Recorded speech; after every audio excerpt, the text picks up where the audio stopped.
शिव मंदिर में जाकर नंदी के कानों में कहकर नंदी के सींग के बीच में से शिव जी का दर्शन करते हैं, उसी तरह जो बच्चे का दिमाग एकाग्र चित्त नहीं हो पाता है, पढ़ाई में मन नहीं लग पाता या बच्चा स्थिर नहीं रह पाता, डोलता रहता है, मन भटकता रहता है, तो उसको भी पूर्णिमा का चंद्र रुद्राक्ष के छिद्र में से रात्रि के समय पर उस छिद्र में से रुद्राक्ष के पूर्णिमा का चंद्र दिखाया जाता है, मात्र एकाग्र की चित्तता के लिए, उस बिंदु के लिए।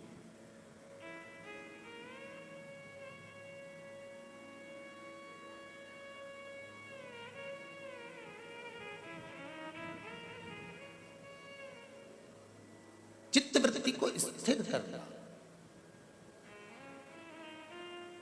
जिससे बायती परिवार ने नवग्रह शिव महापुराण की कथा यहां करवाई और आप लोगों ने श्रवण करी और कुछ अपने जीवन में उतारा, उसी तरह केसरवाणी परिवार ओम शिव महापुराण की कथा करवाकर जनमानस का कल्याण करेगा। कई लोगों को नहीं मालूम कि ओम की उत्पत्ति कहां से हुई,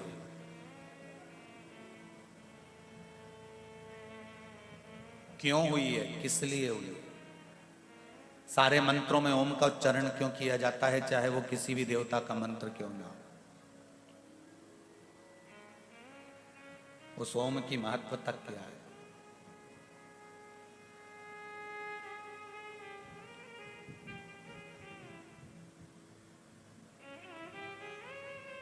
बड़े बड़े साधु, सन्यासी, तपस्वी, साधक, उपासक, संत, महात्मा ओम नाथ क्यों करते। तो एक बिंदु, और वो बिंदु कोई दूसरा नहीं है, ये नेत्र अपना काम करेंगे, मुख अपना काम करेगा, श्रवण शक्ति अपना काम करेगा, पांव अपना काम करेगा, हाथ अपना काम करेगा, पर इन सब 5 कर्मेंद्रिय और 5 ज्ञानेंद्रिय में इतनी मूलता नहीं है जितना मन की मूलता है। ये मन बड़ा चंचल है, कैसे तेरा भजन करूं, जितना इसे समझाऊं उतना ही मैं चलता।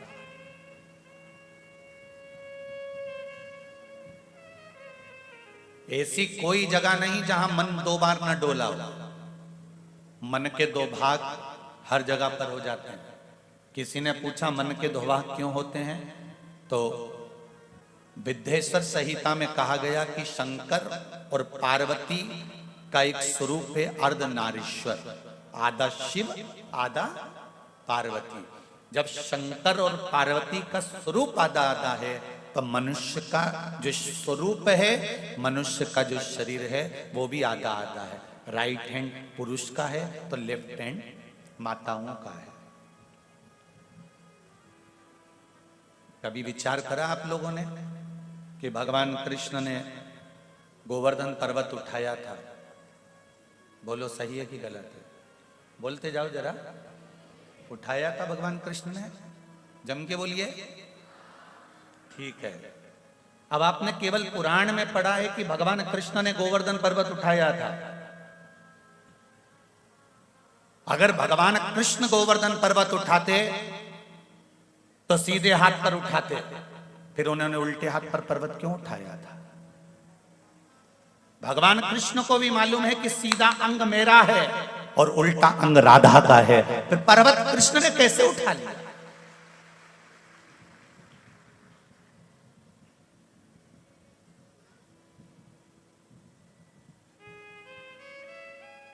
पुरुष को लगता है कि घर में चला रहा हूं, परिवार में चला रहा हूं, सब कुछ मैं कर रहा हूं।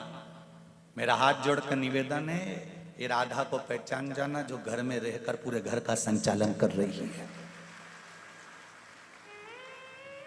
अगर मेरे कृष्ण को पर्वत उठाना था तो सीधे हाथ पर उठाते, पर सीधा हाथ तो उन्होंने कमर पर बांध कर रखा था। पर्वत उठाने वाला कोई दूसरा नहीं था, ये उल्टा हाथ ऊपर गया और पूरे गोवर्धन पर्वत के जितने फोटो तुम्हारे पास में हो, जितने फेसबुक पर हो, जितने यूट्यूब पर हो, जितने गूगल पर हो, सारे छान मारना। किसी भी गिरिराज पर्वत को उठाते हुए फोटो में राधा जी कहीं नजर नहीं आएगी, किसी जगह पर नहीं दिखेगी। तो कईयों ने पूछा राधा कहां गई, तो भगवान कृष्ण कहते हैं पर्वत वही तो उठाकर खड़ी है, मैं तो कमर पर हाथ रखा, मेरे भीतर समाई है वो राधा, इसलिए पर्वत वो उठाकर रखी है, मैं तो केवल कमर पर हाथ रखकर खड़ा हूं।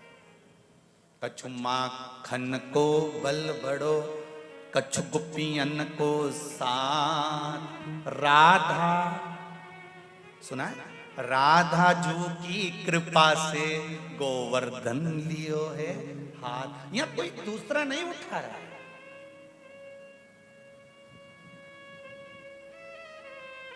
जितने पुरुष हैं इस भ्रम में मत जीना रे भाई।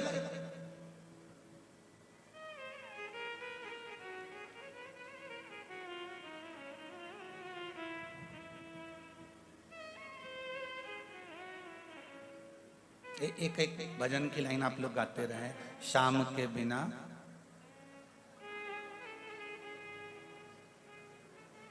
मैं आधा, ऐसा कुछ है। राधे राधे राधे राधे राधे राधे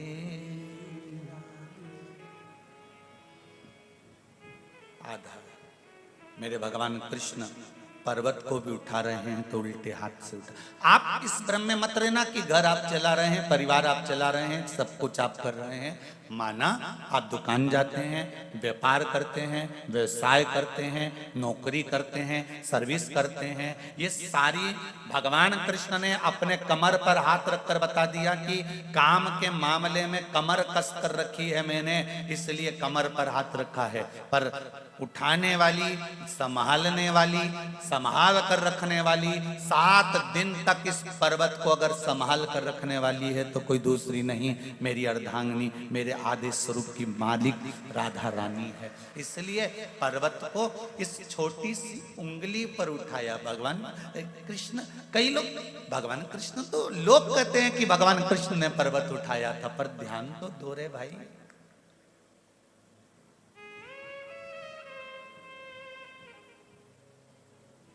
बहुत भ्रम में जी रहे हैं हम। फिर किसी ने कहा लक्ष्मण जी को जीवित करने के लिए हनुमान जी संजीवनी बूटी लेकर आए थे।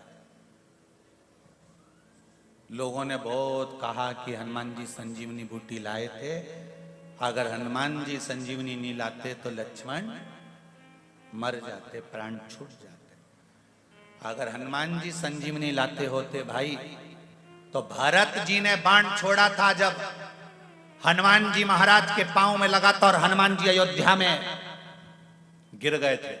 सुनी कि नहीं सुनी कथा? लेकर जा रहे थे और भरत जी को मालूम पड़ा तो भरत को तो लगा कोई असुर है, उन्होंने बाण छोड़ दिया, बाण छोड़ा, हनुमान नीचे गिर गए। अगर हनुमान जी संजीवनी बूटी ले जा रहे थे तो हनुमान नीचे गिरे, वो पर्वत क्यों नहीं गिरा? तुम सामान लेकर जा रहे हो, डब्बा लेकर जा रहे हो, तुम नीचे गिरोगे तो डब्बा गिरेगा कि नहीं गिरेगा? अरे बोलो तो जम के, गिरेगा ना। तो हनुमान जी जब बाण लगते से जमीन पर गिरे, अयोध्या में गिरे, भरत जी के सामने गिरे, तो वो पर्वत जो हनुमान लेकर जा रहे थे वो जमीन पर क्यों नहीं गिरा? जब हनुमान जी उठे, होश आया, तब हनुमान को लगा मैं सोच रहा था कि लक्ष्मण को मैं जीवित कर सकता हूं, पर पर्वत मैंने नहीं उठाया था, पर्वत उठाने वाला तो राम था और जिलाने वाला भी राम ही होगा। मैं तो निमित्त हूं, मात्र निमित्त।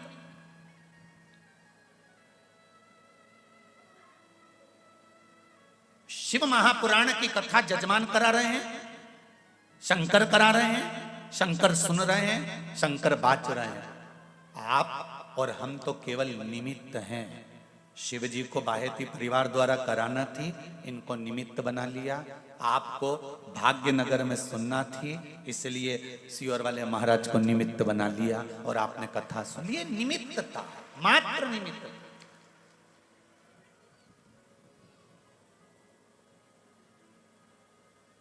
एक पत्र में संपूर्ण हैदराबाद वासियों की तरफ से बाहेती परिवार को धन्यवाद देने का पत्र भी आया, देखिए।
उमेश कुमार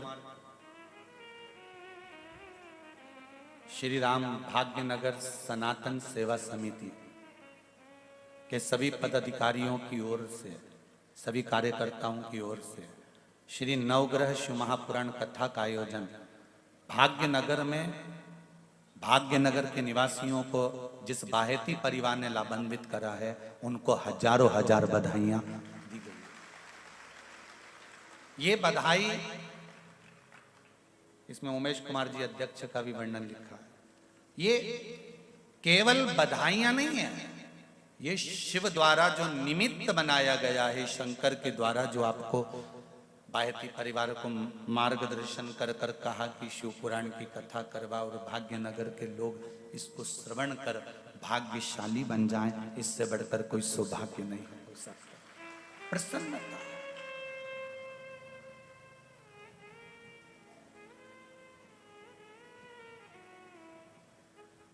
एक बिंदु पर सब कुछ है, मन परमात्मा तक लेकर जाने का प्रयास करिए।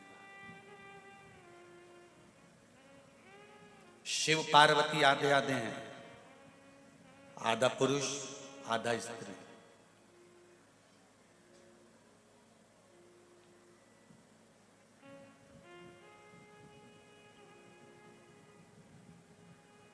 अगर शंकर और पार्वती आधे आधे हैं तो मनुष्य जो पृथ्वी पर जन्म लेता है वो भी आधा है, आधा पुरुष आधा स्त्री। और मन,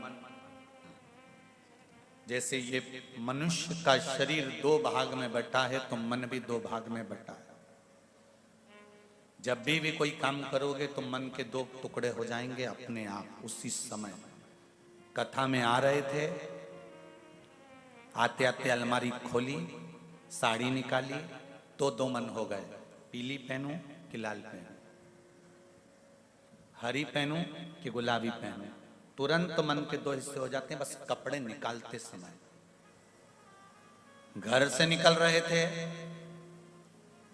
ऑटो में बैठ रहे थे तो भी दो मन हो गए, ये वाले में बैठूं कि पीछे एक और आ रहा है उसमें बैठूं, फिर दो मन। भोजन करने बैठे तो दो मन हो गए, रोटी का टुकड़ा टूटा, पहले दाल में डालूं कि सब्जी में डालूं, फिर दो मन हो गए।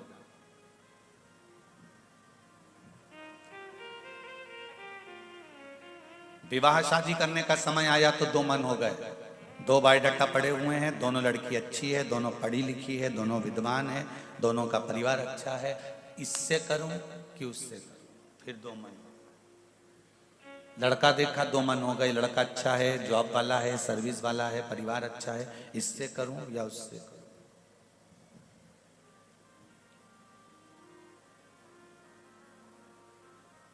जब विशेष परिस्थिति में दो मन होते हैं तब निर्णय भगवान पर छोड़ देना चाहिए। विवाह का निर्णय, दो संबंध आए, एक जैसे आए, अच्छे आए, परिवार अच्छा, लड़कियां अच्छी, दोनों की तरफ से यहाँ हैं, तो फिर निर्णय शंकर जी के पास जाकर बैठ जाओ और शिव जी से कह दो कि मैं अब निर्णय क्या लूं, आपकी मर्जी से ये दोनों बच्चियां श्रेष्ठ है, जहां आप कह दोगे मैं वहां कर लूंगी, यहां से जाऊंगी। मन ऐसा कर देना कि किसका हाँ बोलना है, और जिसको हाँ बोलूंगी फिर आपको संभाल लेना है, वो कैसी भी हो। निर्णय भगवान पर सो।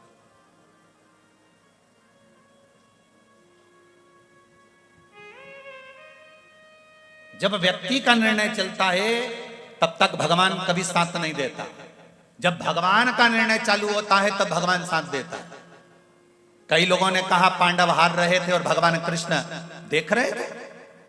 अरे भगवान कृष्ण तो जुए के समय पर चौसर खेलते समय पांडवों के साथ जा रहे थे, तो युधिष्ठिर ने अर्जुन से कह दिया था हम जुआ खेलेंगे, हम चौसर खेलेंगे और भगवान हमको देखेंगे, अच्छा लगेगा। भगवान कृष्ण को रोक दे अर्जुन। अर्जुन ने जाकर भगवान कृष्ण से कहा आपसे हाथ जोड़कर निवेदन है, आप अंदर मत जाना, आप बाहर बैठिए। हस्तिनापुर के दरवाजे पर सोफा लगा था, पलंग लगा था, कुर्सी लगी थी, उस पर भगवान को सिंहासन पर बिठा दिया। भगवान कहते हैं फिर मैं कब आऊंगा? अर्जुन ने कहा जब तक हम बुलाएं नहीं तब तक आप अंदर आना मत। भगवान इंतजार करते रहे। जब दुर्योधन हारने लगा, हारते हारते दुर्योधन ने कह दिया अब मेरी जगह मेरा मामा खेलेगा, तब भगवान सिंहासन से खड़े हो गए कि अब युधिष्ठिर कहेगा कि मेरी जगह पर द्वारिका का नाथ खेलेगा।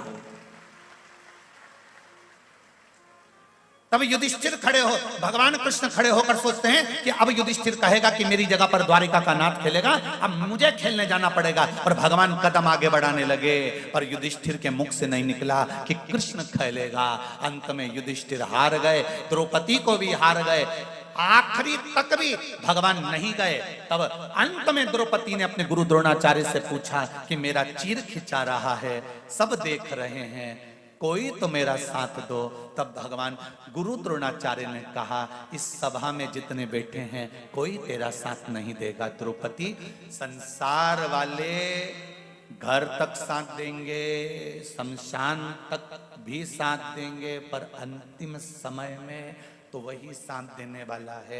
वेंटिलेटर पर पड़े होगे, ऑक्सीजन मुंह पर लगा होगा, डॉक्टर अपना काम कर रहा होगा, घर के लोग आईसीयू के बाहर खड़े होंगे, कोई अंदर नहीं जा सकता, केवल तुम होगे, वेंटिलेटर होगा, पलंग होगा, बिस्तर होगा, डॉक्टर अपना काम करता रहेगा, तुम अकेले पड़े रहोगे, तब कोई साथ नहीं देगा। पैसा लगाने वाले पैसा लगाएंगे, सेवा करने वाले सेवा करेंगे, डॉक्टर सिस्टर दवाई देंगे, पर शरीर के साथ में कोई नहीं होगा। तब उस समय पर एक साथ देगा जिस शंकर की तुमने शिव महापुराण की कथा सुनी है, वो मंत्र और वो पुराण तुम्हारे पलंग पर बैठी मिले। उस समय पर वो मंत्र तुम्हें याद रहना चाहिए। लोग कहते हैं कि हम जब अंतिम समय में पड़े होंगे, हो सकता है शरीर में सुध ना रहे, शरीर में याद ना रहे, फिर मंत्र कौन जपेगा? शिव महापुराण की वायव्य संहिता कहती है कि तुम्हारे होश रहते हुए मंत्र तुम जपते हो, और जैसे बेहोशी में आते हो तुम्हें शंकर जी याद कर कर मंत्र जपता है, फिर वो आता है, तुम्हें जपने की जरूरत नहीं है। नाथद्वारा में श्रीनाथ जी क्यों पहुंचे? श्री जी बाबा को गोवर्धन नाथ जी को लेकर जा रहे थे, तो नाथद्वारा में क्यों गए? दुनिया की किसी दूसरी जगह पर चले जाते, पर नाथद्वारा में जाने का कारण केवल ऐसा था कि एक बूढ़ी माता भगवान कृष्ण की सेवा करती थी, ठाकुर जी की सेवा करती थी, सेवा करते करते करते करते करते करते बूढ़ी हो गई, शरीर चलना बंद हो गया, शरीर से सेवा बंद हो गई, कोई नहीं था उसका। तब भगवान यमुना मैया ने ठाकुर जी से पूछा, ठाकुर जी कहाँ जा रहे हो? ठाकुर जी कह रहे हैं मुझे नाथद्वारा जाना पड़ेगा, वहां एक बूढ़ी माँ रहती है, वो मेरी सेवा करती थी, अब बूढ़ी हो गई, उसके परिवार में कोई नहीं है, अभी तक उसने सेवा करी है, अब मेरा फर्ज है कि मैं उसकी सेवा करूंगा, इसलिए मैं नाथद्वारा में जाकर रहूंगा। मेरा ठाकुर नाथद्वारा जाकर रहेंगे।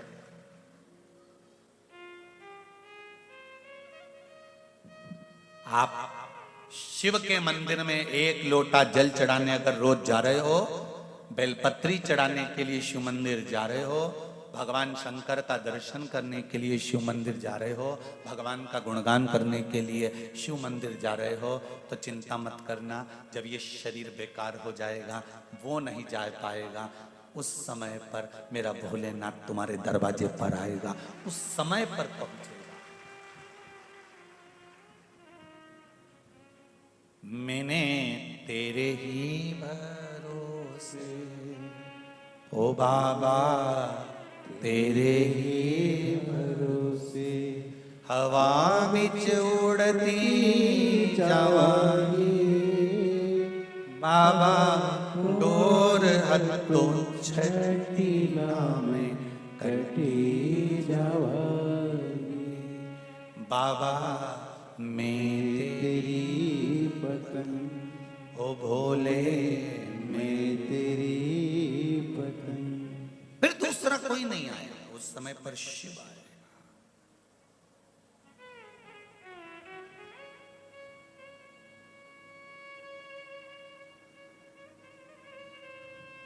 तुम उसके दरवाजे जाना मत छोड़ो। कई लोग मिलेंगे आपको, भड़काएंगे, तुम मंदिर जाना चालू करोगे शंकर जी की, तो फिर कोई नया आ जाएगा और कहेगा काहे को चक्कर में पड़े हो शिव जी के, हमारे पास आओ, हम ऐसी विद्या बताएंगे, हम ऐसा काम कर जाएंगे कि तुम्हारा 2 मिनट में काम हो जाएगा। शंकर भगवान के पास में न तंत्र न मंत्र न कोई विद्या है, शिव जी के पास में तो केवल एक काम है शिव महापुराण का, इस मन को शिव के बिंदु से जोड़ना है। दो मन हो जाते हैं, एक मन कहीं जा रहा है, एक मन कहीं जा रहा है, स्थिर नहीं रह पाता। इस मन की स्थिरता करने के लिए शंकर का द्वार जाना जरूरी है।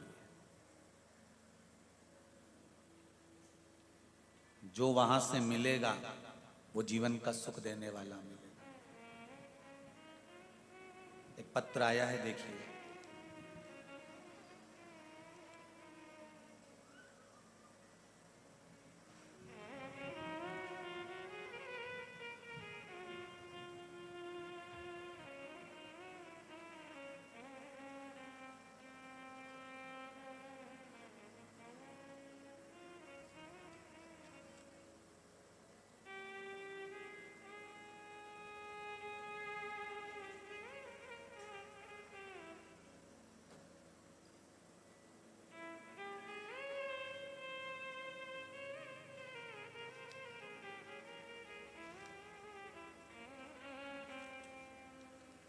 मेरा नाम सोरेखा चंद्रशेखर कोटुरवार है। मैं नांदेड़ जिला धर्माबाद से आई हूँ। कहीं बैठी हैं? आप ही हैं? हाथ हिला दो एक बार। हर हर महादेव।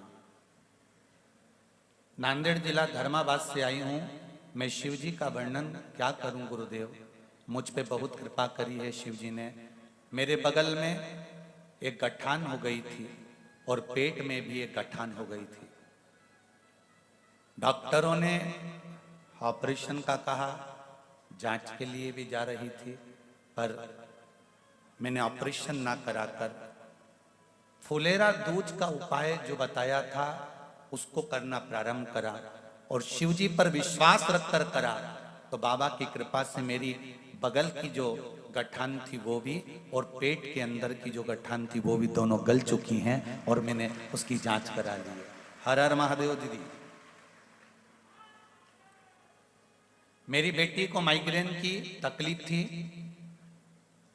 बेटी आई आपकी? आप ही को थी? हर हर महादेव। अब कैसे हैं बाबू? ठीक है? मेरी बेटी को माइग्रेन की तकलीफ थी, बहुत तकलीफ में थी। पशुपति व्रत किया और बाबा की कृपा से 5 महीने से गोली बंद है मेरी बेटी की माइग्रेन की और वो ठीक है। ये शिव की कृपा है। बैठो बाबू। हर हर महादेव। शिव कृपा इसको कर। एक विश्वास के साथ एक पत्र और है। पत्र तो बहुत सारे हैं, बहुत सुंदर सुंदर लिखे हैं आप लोगों ने।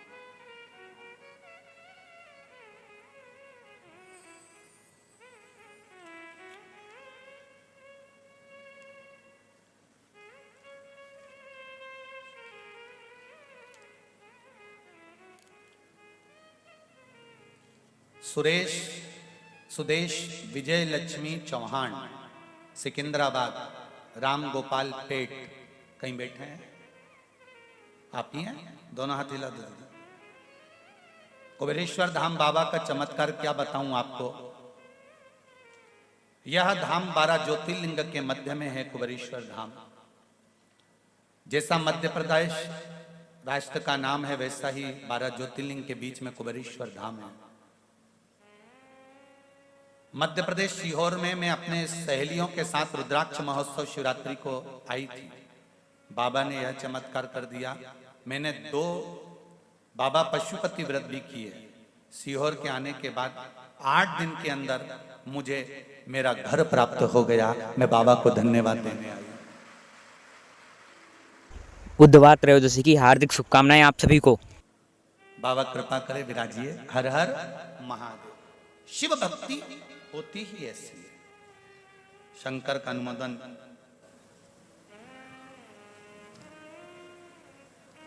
एक पत्र अच्छा है, सुनिए। मेरा नाम प्रकाश जी माली है। राजस्थान के जिला नागौर कुंचेरा से मैं आया हूं। कहीं बैठे हैं? आप ही हैं? दोनों हाथ हिला दो भाई। श्री शिवाय नमस्तुभ्यम। बाबा की कृपा बताना चाहता हूं। मेरे दोनों गुर्दों में 5-5 mm की 5-5 mm की पथरी थी। मैंने डॉक्टर को दिखाया, ऑपरेशन नहीं कराया। दिखाने के बाद मेरे दिल ने कहा कि शिवजी पर चढ़ी हुई बेलपत्र का गुरुजी बताते हैं, एक बार प्रयोग करने में क्या जाता है। मैंने बेलपत्री को खाना प्रारंभ करा। बाबा ने कब बाबा से विनती करी कि मैं आपकी बेलपत्र खा रहा हूं, इसको औषधि कर देना, पथरी को पानी कर देना। फिर शिवजी से कहा कि हे बाबा, मेरे गुर्दों में पथरी है, मैं आपसे औषधि के रूप में बेलपत्री लेने आया हूं। और बेलपत्री खाकर मैं दोबारा जांच कराने डॉक्टर के पास गया। जांच में पथरी का पता ही नहीं था कि पथरी कहां चली गई थी। ये शिव कृपा। बैठो भाई। श्री शिवाय नमस्तुभ्यम। हर हर महादेव। ढेर पत्र हैं, और जितने भी पत्र हैं सब पत्र में आपके भाव लिखे हुए हैं, आपके हृदय के भाव हैं।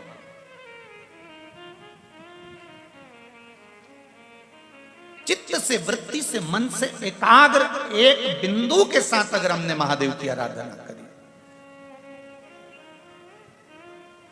क्यों ना सुनेगा, क्यों ना सुनेगा। कान कथा तक तो पहुंच जाते हैं, पर ये मन को पहुंचाना जरूरी है। गुरुजी ने कहा है, व्यासपीठ से वर्णन हुआ है, ना तो हम किसी सोफे पर बैठकर या कुर्सी पर बैठकर कुछ नहीं बताते। आप पूछोगे भी हमसे कि हमारे को ये समस्या है, तो हम समस्या का हल भी नहीं बताते, क्योंकि ना तो हमको कोई विद्या आती है, ना हम तुम्हारा जन्म जानते हैं, ना हम तुम्हारी मृत्यु जानते हैं। कहां से आए हो हम तो ये भी नहीं जानते, पत्र में लिखते हो तो मालूम पड़ता है कि वहां से आए। हम ना आपका भविष्य लिख सकते हैं, ना हम आपका भविष्य बना सकते हैं। हम तो ये शिव महापुराण की कथा गाते हैं, एक कथाकार हैं, कथा करते हैं। आपको इस कथा के माध्यम से शंकर के कुछ भाव वर्णन कर देते हैं, और आप दिल से अगर शिव से जुड़ जाते हो तो कहते हैं जिसको दिल दे बैठते हो ना, वो दिल जिसको दिया है ना, वो आपको दुखी नहीं देख सकता, उसी तरह शिव भी आपको दुखी नहीं देख सकता। जिसको दिल दिया होता है और आपका बैलेंस खत्म हो जाता है तो फोन लगाकर बोल देते हो मेरा बैलेंस नहीं है, मैं मैसेज नहीं कर पाऊंगी, तो क्या अब भी डलवाओ, तो काहे को देरी करे। और बैलेंस डल जाता है, उसने कहा मेरे पास गाड़ी नहीं है, तो वो गाड़ी दिला देता है। वो कहे मेरे पास ये कलर का सूट नहीं, तो वो सूट दिला देता है। दिल लगाया तो संसार के व्यक्ति ने तुम्हारा बैलेंस डलवा दिया। अगर दिल एक बार महादेव से लगा लोगे तो वो भी तो बैलेंस डलवा सकता है। उस देव अधिदेव महादेव से अगर चित्त लगा है, मन लगा है, ये चित्त उस देव अधिदेव महादेव से लगा है, तो वो भी तो कुछ करेगा जरूर। ना हम विद्या जानते, ना हम मंत्र जानते, ना हम साधना जानते, ना हमारे पास बेल है, ना हमारे पास बबूती है, ना हमारे पास में कुछ है कि हम आपकी ज्योतिषी कर लें, पत्रिका देख लें, या कोई मुद्रा या कोई नग बता दें, तो ये भी। और तुम सोचो कि सियोर वाले महाराज इतनी नक की अंगूठी पहन के बैठते हैं, तो ये तो जजमान लोग पहनाते जाते हैं, तो पहनते जाते हैं, उसमें क्या दिक्कत है।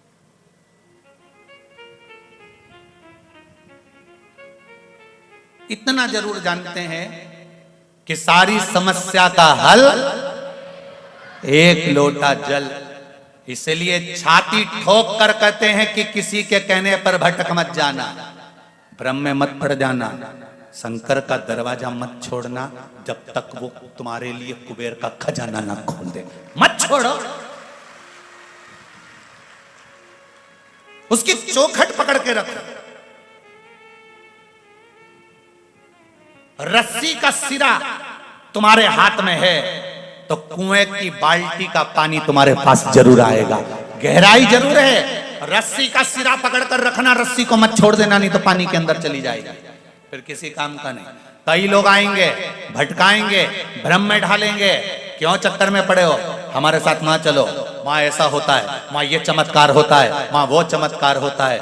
दुनिया के लोग भटकाएंगे, भरमाएंगे, और शिव नहीं छोड़ना है। तेरा द्वार नहीं छोड़ना है। उसको पकड़ लिया तो अब नहीं छोड़ना, अब उसका शरणागति मूल हो। हम ये नहीं कहेंगे कि तुम राम मत भजो, तुम कृष्ण मत भजो। मेरा राम, मेरा कृष्ण, मेरा शिव, मेरा विष्णु, मेरा ब्रह्मा सब एक है। ब्रह्मा विष्णु सदा जानत अविवेका, प्रणवाक्षर के मध्य ओम अक्षर के मध्य यह तीनों, इनमें कोई भेद नहीं है। मेरा भगवान विष्णु भी अलग नहीं, मेरे ब्रह्मा भी अलग नहीं, मेरे राम और मेरे कृष्ण अलग नहीं, ये तीनों एक मानना। इन तीनों में कोई भेद नहीं। अगर तीनों में भेद होता तो राम जी के जन्म के समय पर सबसे पहले दर्शन करने कौन गए थे? बोलो जम के। भगवान शिव। भगवान कृष्ण के जन्म के समय पर सबसे पहले कौन गए थे? भगवान शिव। अगर भेद होता तो शंकर भगवान किला छोड़कर अयोध्या नहीं जाते, ना मथुरा जाते, ना वृंदावन जाते। पर मेरे भगवान के मन में भेद नहीं है। वो तो दुनिया की दृष्टि में भेद हो गया कि हम नारायण वाले हैं, हम कृष्ण वाले हैं, हम देवी वाले हैं, हम दत्त वाले हैं, हम राम जी के हैं तो हम शंकर जी के हैं। पर मेरे शिव जी के मन में भेद नहीं हुआ। तुलसीदास जी ने लिख दिया, जो शंकर से भेद करता है उसको कभी राम नहीं मिल सकता है। याद रखिए, रामचरितमानस में लिखा है तुलसी बाबा ने, शिव से भेद करने वाले को राम कभी नहीं मिलता।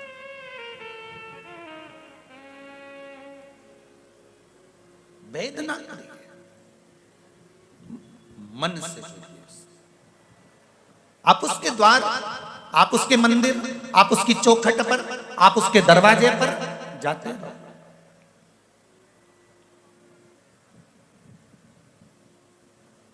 माता पार्वती भी, मां गौरा भी शिव के मंदिर तक जाती रही। और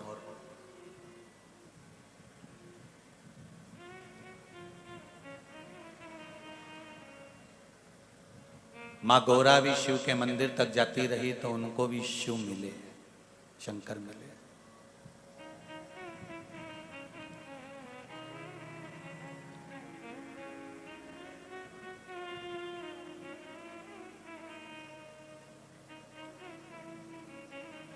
महाराज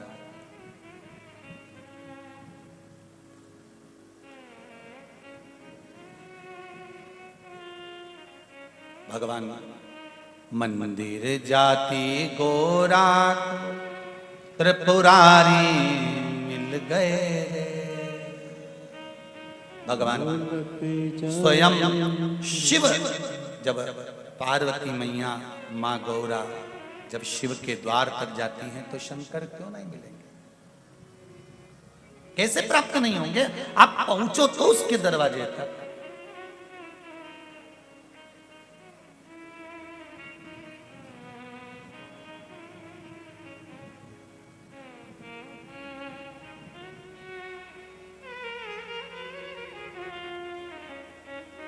मिलेगा जरूर।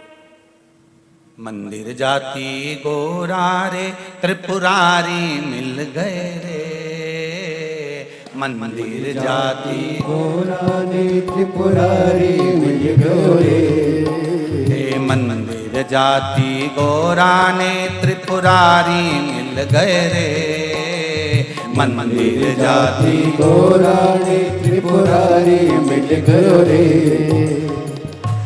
भोला जादू कर गए रे, भोला जादू कर गए रे। भोला जादू कर गए रे, भोला जादू कर गए रे। भोला जादू कर गए, भोला जादू कर गए। भोला जादू कर गए रे, भोला जादू कर गए रे। मंदिर जाती गोरा ने त्रिपुरारी मिल गए रे। मंदिर जाती गोरा ने त्रिपुरारी मिल गए। सब लोग गाएंगे, ओ मंदिर जाती गोरा ने त्रिपुरारी मिल गए रे। मंदिर जाति गौरा ने त्रिपुरारी मिल गयो रे। भोला जादू कर गए, भोला जादू कर गए, भोला जादू कर गयो रे, भोला जादू कर गयो रे। भोला जादू कर गए, भोला जादू कर गए, भोला जादू कर गयो रे, भोला जादू कर गयो रे। जय हो।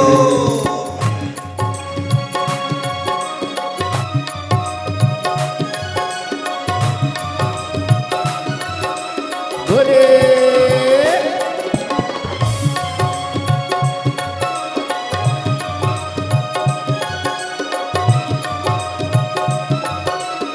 बड़े आनंद से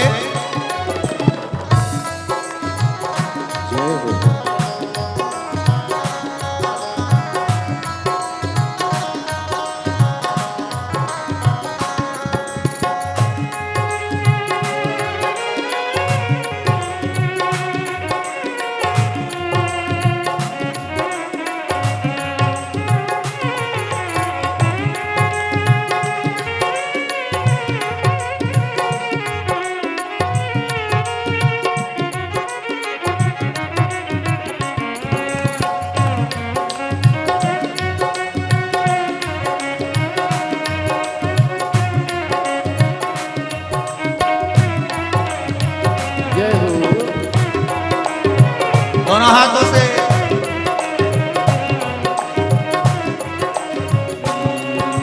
जादू कर गए ये तो पागल कर गए रे, जादू कर गए ये तो पागल कर गए रे।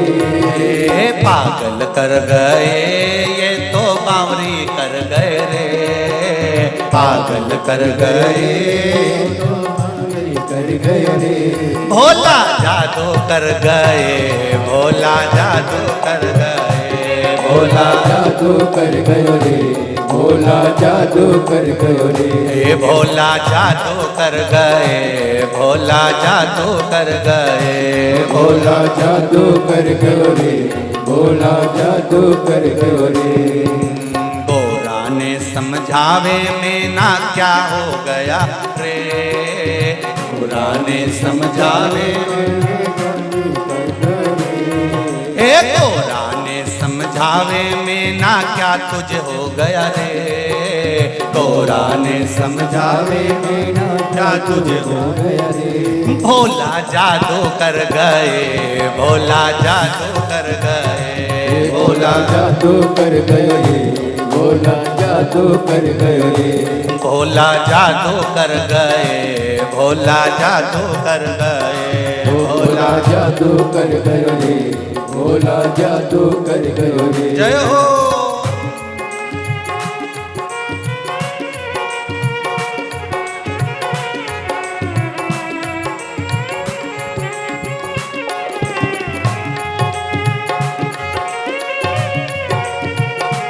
शंभो।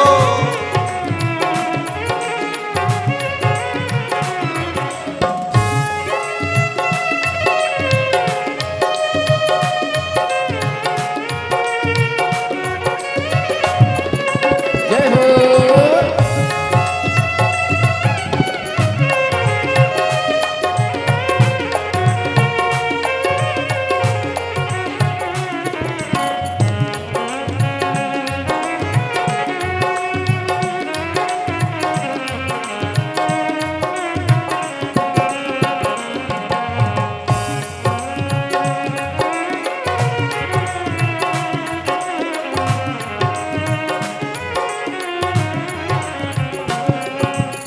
गौरा ने मैं ना समझावे, गौरा ने मैं ना समझावे, गौरा ने मैं ना समझावे, कहो थर क्यों ने बतावे। गौरा ने मैं ना समझावे, कहो क्यों ने बतावे। फीका पड़ गया नैने फर्क बोली में पड़ गयो रे, फर्क बोली में पड़ गयो रे। भोला जादू कर गयो रे, भोला जादू कर गयो रे। भोला जादू कर गयो रे, भोला जादू कर गयो रे।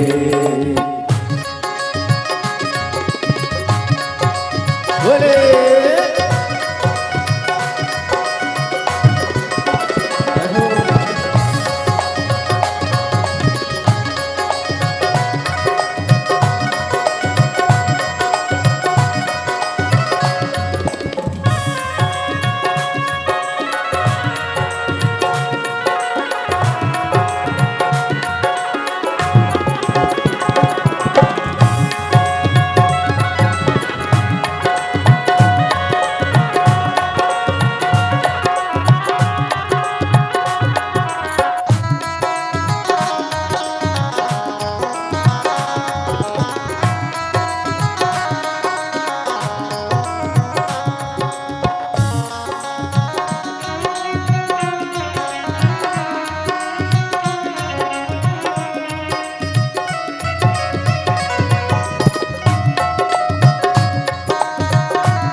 त्रिपुरारी है पति हमारा, त्रिपुरारी है पति हमारा, त्रिपुरारी है पति हमारा, त्रिपुरारी है पति हमारा, वो है सबका पालनहारा, वो है सबका पालनहारा, वो है सबका पालनहारा, वो है सबका पालनहारा। ओ दिल को तालों में जड़कर वो कहाँ गया है रे, दिल को यादों ने दिल को तालो जड़ गयो रे, भोला जादू कर गयो रे, भोला जादू कर गयो रे, भोला जादू कर गयो रे, भोला जादू कर गयो रे। ओ मंदिर जाति गोरा ने त्रिपुरारी मिल गयो रे, मंदिर जाति गौरा ने त्रिपुरारी मिल गयो रे, ओ मंदिर जाति गोरा ने त्रिपुरारी मिल गयो रे, मंदिर जाति गौरा ने त्रिपुरारी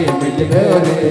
भोला जादू कर गयो, भोला जादू कर गयो, भोला जादू कर गयो रे, भोला जादू कर गयो रे, भोला जादू कर गया, भोला जादू कर गयो, भोला जादू कर गयो रे, भोला जादू कर गयो रे, भोला जादू कर गयो, भोला जादू कर गयो, भोला जादू कर गयो रे, भोला जादू कर गयो रे, भोला जादू कर गयो, भोला जादू कर गयो, भोला जादू कर गयो रे, भोला जादू कर गयो रे, भोला जादू कर गयो, भोला जादू कर गयो, भोला जादू कर गयो रे, भोला जादू कर गयो रे। हर हर महादेव। भगवान शिव की कथा कहती है आप शिव के मंदिर तक जाते रहें, उसके द्वार तक जाते रहें, उसकी चौखट तक जाते रहें, उसके दरवाजे तक जाते रहें, फिर मन उस परमात्मा का है कि वो आपको खींच कर कैसे बुला लेता है। एक तेरे ही भरोसे बाबा, तेरे ही भरोसे हवा बिच उड़ती जावांगी, बाबा डोर हाथों छठीला में कटी जावांगी। सब लोग हृदय से बोलेंगे श्री शिवा नमस्तुभ्यं, श्री शिवा नमस्तुभ्यं, श्री शिवा नमस्तुभ्यं, श्री शिवा नमस्तुभ्यं, श्री शिवा नमस्तुभ्यं। बाबा देवाधिदेव महादेव से हृदय की बात कहते हुए शिव महापुराण की कथा करें। बिंदु शिव है, मन रूपी बिंदु को शंकर तक लेकर जाओ। समय आया, समुद्र मंथन में अमृत भी निकला और विष भी निकला, औषधि भी निकली। कुछ कहना चाहती है मां? जरा माइक पहुंचाओ, जल्दी पहुंचाओ।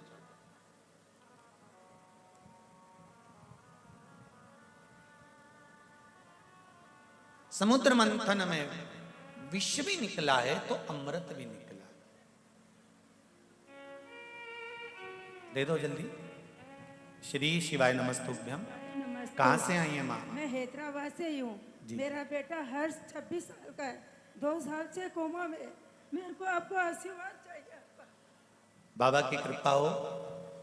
5 बेलपत्री वाला एक प्रयोग यूट्यूब पर डला हुआ है, पहले करा हुआ। शिव जी पर 5 बेलपत्र चढ़ाना है, उस बाबू का नाम और गोत्र बोलकर। सीधे हाथ में दूध है, उल्टे हाथ में जल है, दोनों की धार एक साथ देवाधिदेव महादेव को चढ़ाना चालू करो।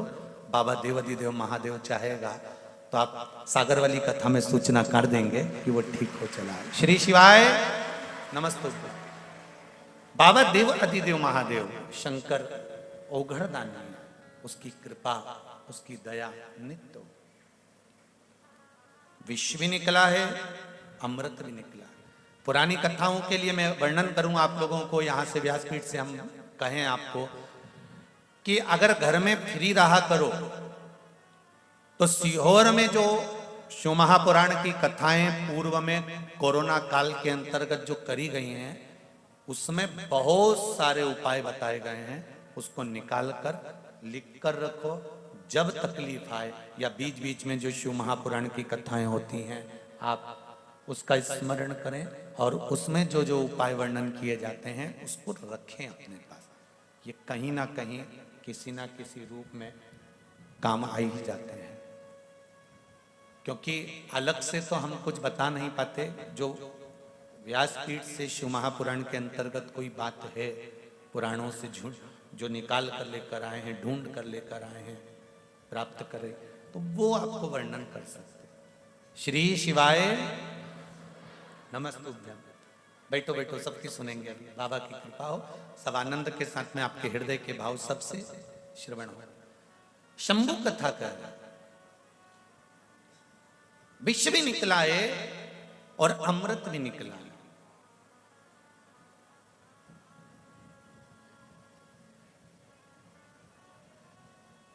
और विष और अमृत के पहले जो प्राप्त हुआ है वो है 5 गौ माता।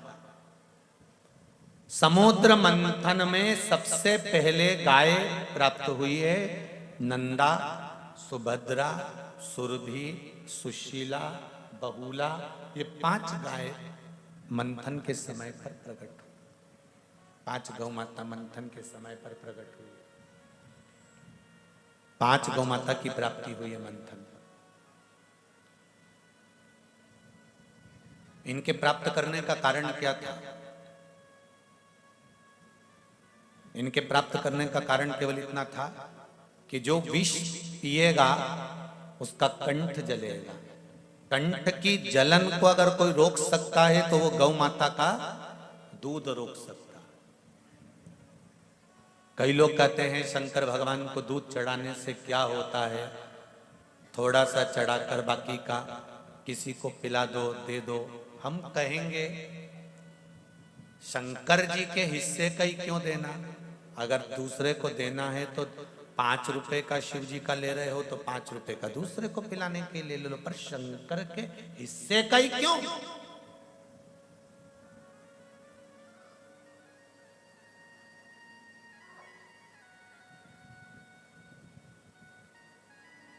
संपूर्ण दुनिया वालों को मंदिर में आने वाला दान या ब्राह्मण के पास आने वाला दान ही क्यों नजर आता है?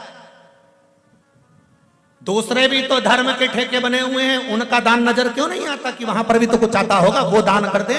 पर मंदिर का ही दान नजर आता है कि मंदिर में इतना आ रहा है, धर्म की जगह पर इतना आ रहा है। अरे मेरे भाई, मंदिर और देवालय में आया हुआ तो कोरोना महामारी में भी नजर आ गया कि दुनिया के जितने बड़े बड़े मंदिर थे और देवालय थे, ऐसा कोई मंदिर नहीं बचा था जिस मंदिर से कोरोना काल में सहयोग नहीं दिया गया। ऐसा भारत की भूमि का कोई मंदिर नहीं था जिस मंदिर से सहयोग ना करा गया हो, जिस मंदिर पर भोजन ना परोसा गया हो, जिस मंदिर से अन्न ना दिया गया हो। प्रत्येक भारत की भूमि के जितने मंदिर थे, सारे मंदिरों से खूब लोगों ने सहयोग करा कोरोना काल के अंतर्गत।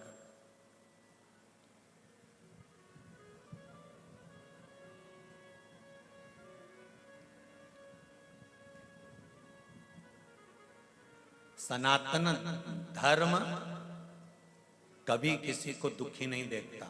ये सनातन धर्म का सबसे बड़ा तत्व है महाराज, वो कभी किसी को दुखी नहीं देखेगा।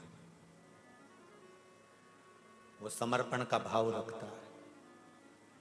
और मेरा विश्वास कहता है यहाँ जितने लोग बैठे हैं, हैदराबाद में भी अगर कोरोना महामारी के समय पर, ये मेरा दिल कहता है, मैं भले भी हैदराबाद में नहीं था, भाग्यनगर में नहीं था, परंतु मेरा विश्वास कहता है कि जितने लोग यहाँ बैठे हैं और जितने भाग्यनगर में रहते हैं, ये मेरा दिल कहता है कि जो मेरे भगवान से जुड़ा है, सनातनी है, उसने किसी ना किसी को कोरोना काल में सहयोग जरूर करा होगा। वो रुक नहीं सकता।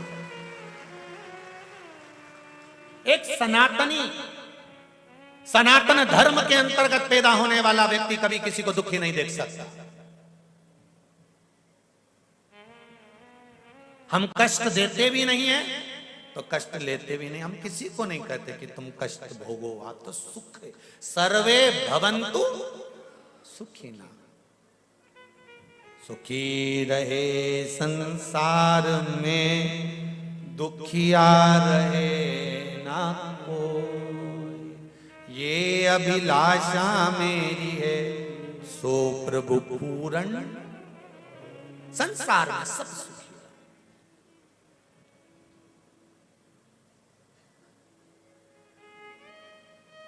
क्या मिलता है दूध चढ़ाने से शंकर भगवान को? क्या प्राप्त होता है शिव जी को दूध चढ़ाने से?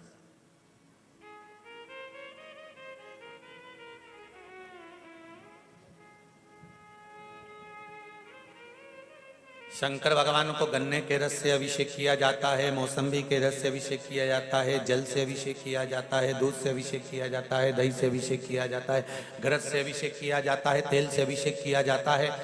शंकर भगवान के अभिषेक का क्रम अलग अलग है।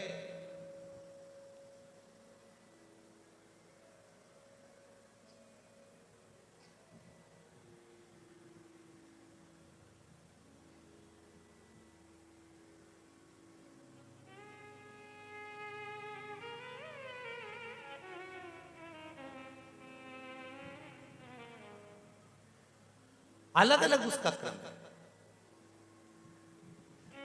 किस दूध चढ़ा रहे हैं शिव जी पर, तो किस लिए चढ़ा रहे हैं? दूध चढ़ाने का तरीका क्या है? कैसे समर्पित कर रहे हैं? अभी दीदी ने कहा कि बीमारी पर, तो वो दूध चढ़ाने का तरीका बदल गया। आपने दोनों हाथ, एक हाथ में जल, एक हाथ में दूध रखा और तरीका बदला।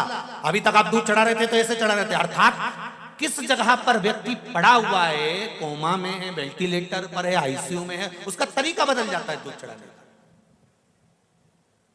दवाई देने का भी तरीका बदल जाता है। अभी तक तुम दवाई निगल रहे थे, खा रहे थे, दवाई पी रहे थे। कई बार शरीर ऐसा हो जाता है कि दवाई गले से नहीं जाती, तो बोलो तरीका बदलता है कि नहीं बदलता? नली नाक में से डाली जाती है और दवाई दी जाती है। नाक से भी नहीं जाती तो शरीर के अंग में एक निडिल डाल जाती है, वहां से दी जाती है। वहां से भी नहीं जाती तो डॉक्टर गले के पास से एक नस काटकर उसमें से प्रदान कर कर दवाई देना चालू करता है, जिससे शरीर को आराम मिले। उसी तरह दूध, जल, बेलपत्र, धतूरा, शिवजी को चावल, मूंग कब, किस जगह पर, कैसे चढ़ाना है और उसका फल कितनी जल्दी प्राप्त करना है, ये शिव पुराण के सिवा कोई नहीं बता सकता। ये दवाई कहां से दी जाना चाहिए, दवाई कहां से प्रदान करना चाहिए, कितनी जल्दी रोगी को आराम लगना चाहिए, इसकी दवाई। क्यों कहा जाता है महामृत्युंजय मंत्र का जाप करो? क्यों कहा जाता है पंचाक्षर मंत्र का जाप करो? जैसे ही किसी का एक्सीडेंट होता है, अटैक आता है, हार्ट अटैक आता है, बीमारी पड़ती है, तो पंडित जी के पास पूछोगे तो एक ही बात कहेगा, महामृत्युंजय का जाप करो। पंडित जी कहेगा राम रक्षा स्तोत्र करो, पंडित जी कहेंगे कनक धारा का पाठ करो, पंडित जी कहेंगे गोपाल सहस्त्र नाम करो। नहीं, किसी भी ब्राह्मण से पूछोगे तो वो एक ही बात कहेगा, महामृत्युंजय करना चालू करो। क्यों? क्योंकि ये डायरेक्ट औषधि है, डायरेक्ट दी जा रही है।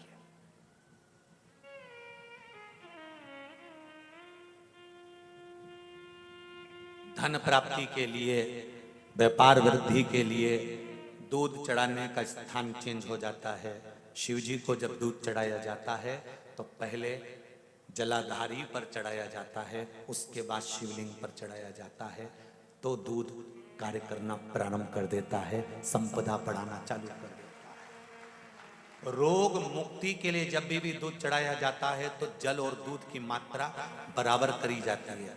जब ब्राह्मण अभिषेक कराने बैठता है तो बाल्टी में जो जल पड़ा होता है उसमें थोड़ा दूध डाल देता है। आपके यहाँ डालते हैं कि नहीं डालते हमें नहीं मालूम।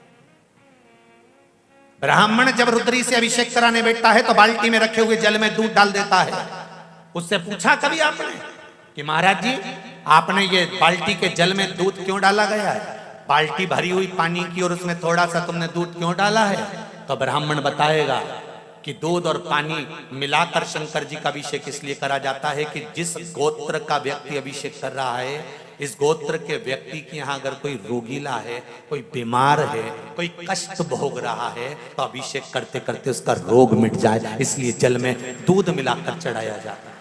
कभी ब्राह्मण से पूछो तो कि बाल्टी में तुमने दूध क्यों डाल दिया? इतनी बाल्टी भरी थी पानी से, तो उसमें 1 कटोरी दूध क्यों डाला? आधी कटोरी दूध क्यों डाला?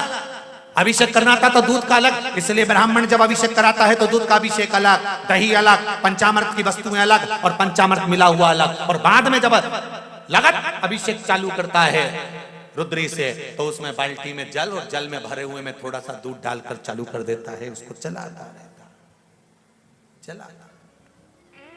कभी ब्राह्मण से पूछो तो कि क्यों चढ़ा रहे हो, उसका महत्व क्या है, उस महत्व की क्या परिभाषा है?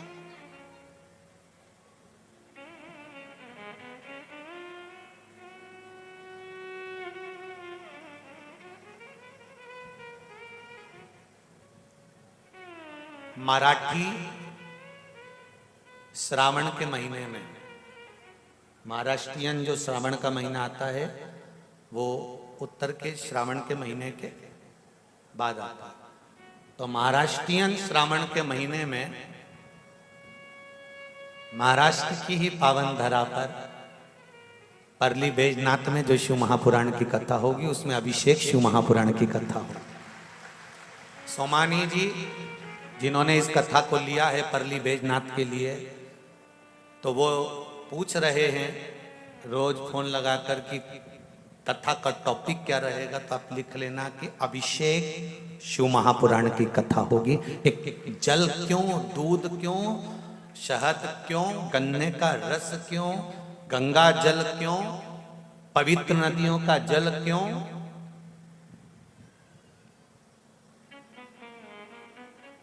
किस लिए? जब घर में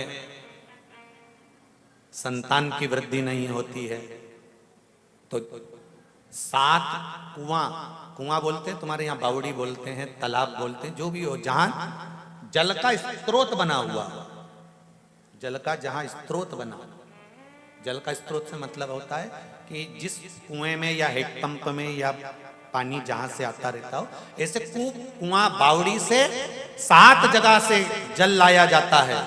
जब वंश प्राप्त नहीं होता, वंश नहीं बढ़ता, संतान नहीं होती, वंश की प्राप्ति नहीं होती, तब 7 कूप का जल लाकर ब्राह्मण देवता से कहकर रुद्राष्टाध्यायी से, रुद्री से अभिषेक किया जाता है। ब्राह्मण जब रुद्री से अभिषेक कराता है, एक एक कुएं का जल चढ़वाना चालू करता है और अभिषेक होने के बाद उसी जल का आचमन उस नारी को करा देता है जिसको संतान चाहिए। तो महाराज वंश की वृद्धि होना चालू है।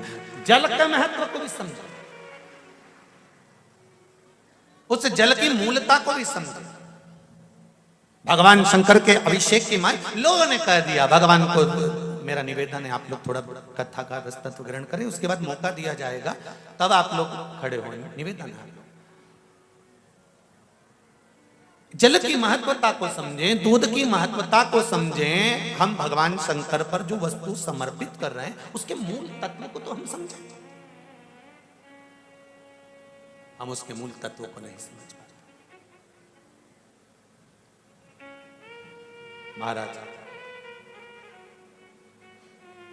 भोला जादू कर गयो, भोला जादू कर गयो रे, मंदिर जाति गोरा ने त्रिपुरारी मिल गए, भोला जादू कर भोला जादू कर गयो, भोला जादू कर महाराज गौ माता का प्रागट्य क्यों हुआ?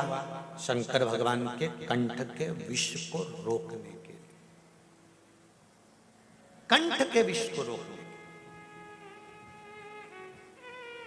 हम शिव जी के जो उपाय करते हैं, शंकर भगवान की कथा के जो रसतत्व ग्रहण करते हैं, उसके उपाय का फल हमें मिलता जरूर है, अगर विश्वास से। एक पत्र बड़ा सुंदर देखिए, विश्वास से अगर करा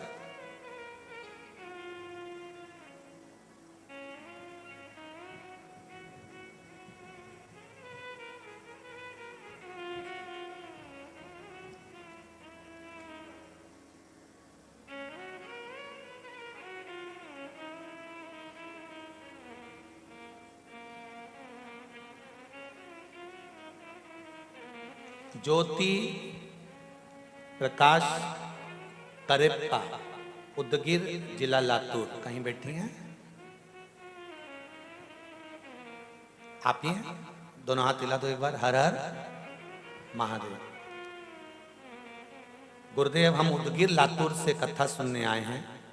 जब से हम कथा सुनने चालू करे हैं, तब से हमें फलस्वरूप कुछ अनुभव आए हैं। हमारे दिल का लोग भगवान शिव से लगा गया है हृदय। गुरुदेव जी, एक अनुभव हमारे ननंद की बेटी को डीवीटी हुआ था और वह बहुत सीरियस थी, आईसीयू में भर्ती कर दिया गया था। तब मैंने पशुपति व्रत करूंगी ऐसा कहकर प्रण लिया। बाबा, केवल पशुपति व्रत का भाव वर्णन करा और 15 मिनट के बाद फोन आता है कि बेटी खतरे के निशान से बाहर है। ये शिव है। आपकी भक्ति, बैठो उदगीर वालों, हर हर महादेव। आपकी भक्ति। एक पत्र और है बड़ा सुंदर, देखिए।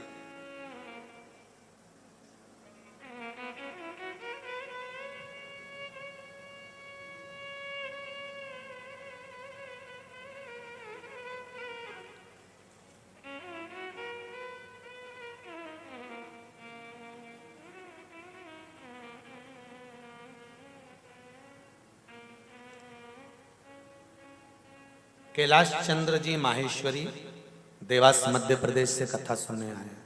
आप ही हैं? दोनों हाथ हिला दो। हर हर महादेव। हम देवास से शिव महापुराण कथा सुनने आए हैं। हमारी बहुत इच्छा थी समक्ष बैठकर कथा सुनने की। हम अभी तक लगातार आस्था चैनल पर कथा सुनते रहे हैं। श्रीमती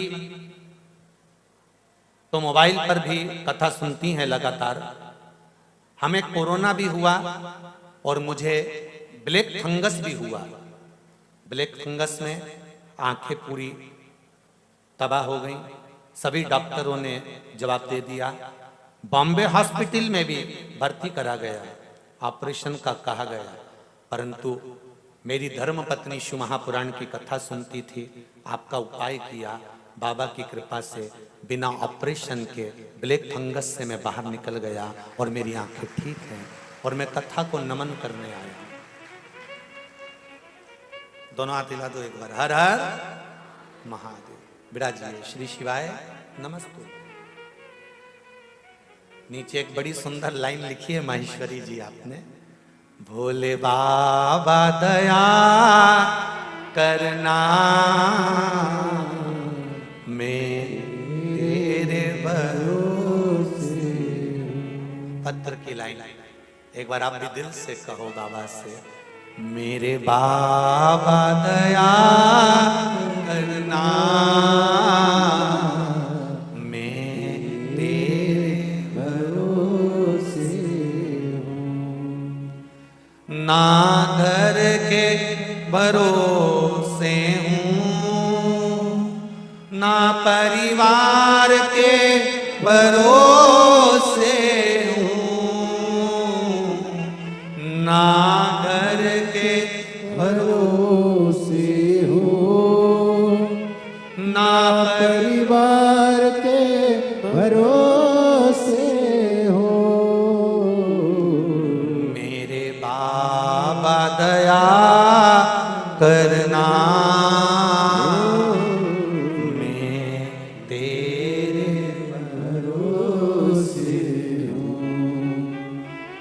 भोले बाबा दया करना, मैं तेरे भरोसे हूँ। दिल से उसकी आराधना करो, वो दिल से सामने खड़ा मिलता है।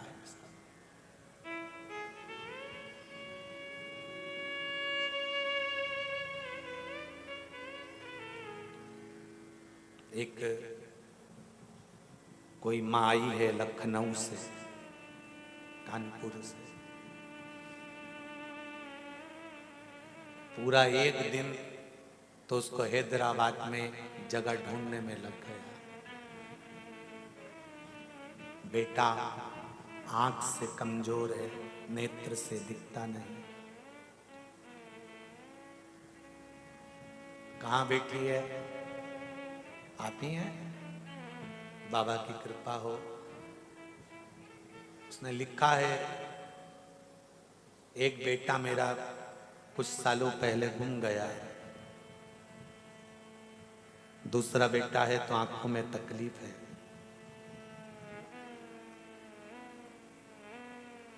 डॉक्टर के पास बाद में जाऊंगी, पहले यहां आई हूं। जगह को ढूंढते ढूंढते ऑटो वाले को भी 1200 से 1500 रुपए दे दिए हैं, पर जगह नहीं मिली। तब ऑटो वाले से कहा मुझे कहीं नीचे उतार दो, उतार दिया। तब एक त्रिपुंड लगाकर कोई शिव जैसा भक्त आया, वो मुझे यहां छोड़ गया।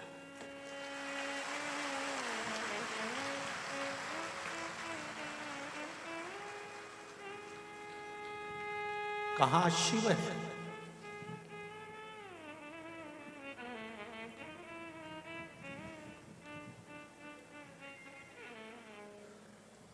लोग हमसे कहते हैं शंकर, हम कहते हैं उसको याद तो करो, दिल से आएगा। जिस आज से आई हो मां, बाबा पूरा करेगा। बैठिए आप, शिव को दिल से याद करो, मंजिल तक भी वही छोड़कर जाए। कोई श्री शिवाय नमस्तुभ्यं, हर हर महादेव। आज के शिव पुराण सुनने के लिए चैनल को सब्सक्राइब करें। कोई व्यक्ति त्रिपुंड लगाकर आया, मिला, उसने मुझे कथा स्थल पर शाम को 5:30 पर मुझे यहाँ छोड़ गया। वो शिव ही होगा, कोई उसने भेजा होगा, किसी को लाया, छोड़ गया। ये शिव ही है। कौन करता? फिर कहूंगा, मेरे बाबा दया करना, मैं तेरे भरोसे हूँ। भोले बाबा दया करना, मैं तेरे भरोसे हूँ। सबके दुख यदि वो हर लेता है तो फिर हमारे दुख क्यों नहीं हरेगा? आप दिल से उसको पुकारोगे, वो दिल से सामने खड़ा मिल जाएगा। सियोर वाला महाराज कोई चमत्कार नहीं जानता, ना हम जानते ना हम करते। वो बैठा है ना त्रिकालदर्शी त्रिपुंडधारी। जिस नारी के बच्चादानी के अंदर अगर गर्भ में गांठ हो गई है या बच्चादानी के अंतर्गत कोई भी परेशानी उसके जीवन में आ गई है कि डॉक्टर बोल रहा है कि आपकी ये ऑपरेशन कराना ही पड़ेगा, तो हम इस निवेदन को जरूर करना चाहेंगे कि प्रयास करिएगा। देसी गाय जब गोबर करे, पोटा करे और वो सूख जाए, वो सूखा हुआ जो गोबर का पोटा रहे सूखा हुआ, उसको जलाकर उसकी भस्म तैयार कर कर देवादिदेव महादेव को समर्पित कर कर उसको उठाकर डिब्बी में रख लीजिए। एक डब्बी में उसको रख और उस भस्म को सोमवार के दिन से लेकर 7 दिन तक लगातार थोड़ा थोड़ा सा उस भस्म को अपने उदर पर, त्रिपुंड का भाव, उस भस्म से त्रिपुंड का भाव कि मेरा महादेव मेरे गर्भ की रक्षा करेगा, त्रिपुंड का भाव, और उसी भस्म को मुख में थोड़ा सा लेकर देवाधिदेव महादेव के चढ़े हुए जल का आचमन करिए। जो गर्भाशय में जो भी तकलीफ होगी, मेरा देवाधिदेव महादेव उसको अच्छा कर, गर्भस्थ तकलीफ।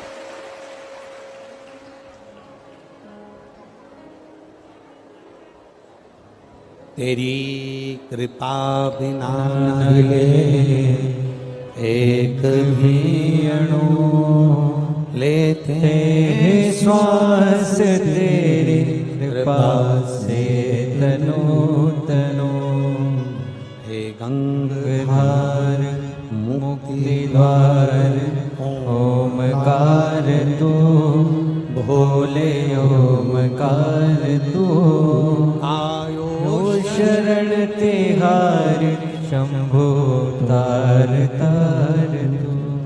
गर्भस्थ, गर्भ में अगर आपके गर्भाशय में अगर कोई तकलीफ है तो वो गाय के गोबर की, देसी गाय के गोबर की भस्म हमारे जीवन को सुख दे रहे।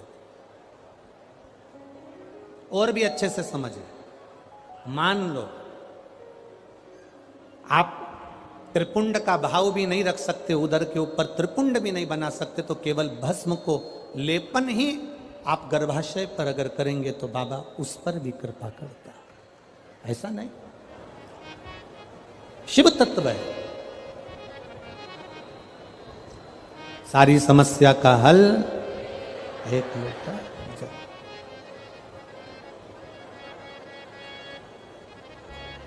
ये मानव की जो देह है ना, ये बड़ी विचित्र देह है।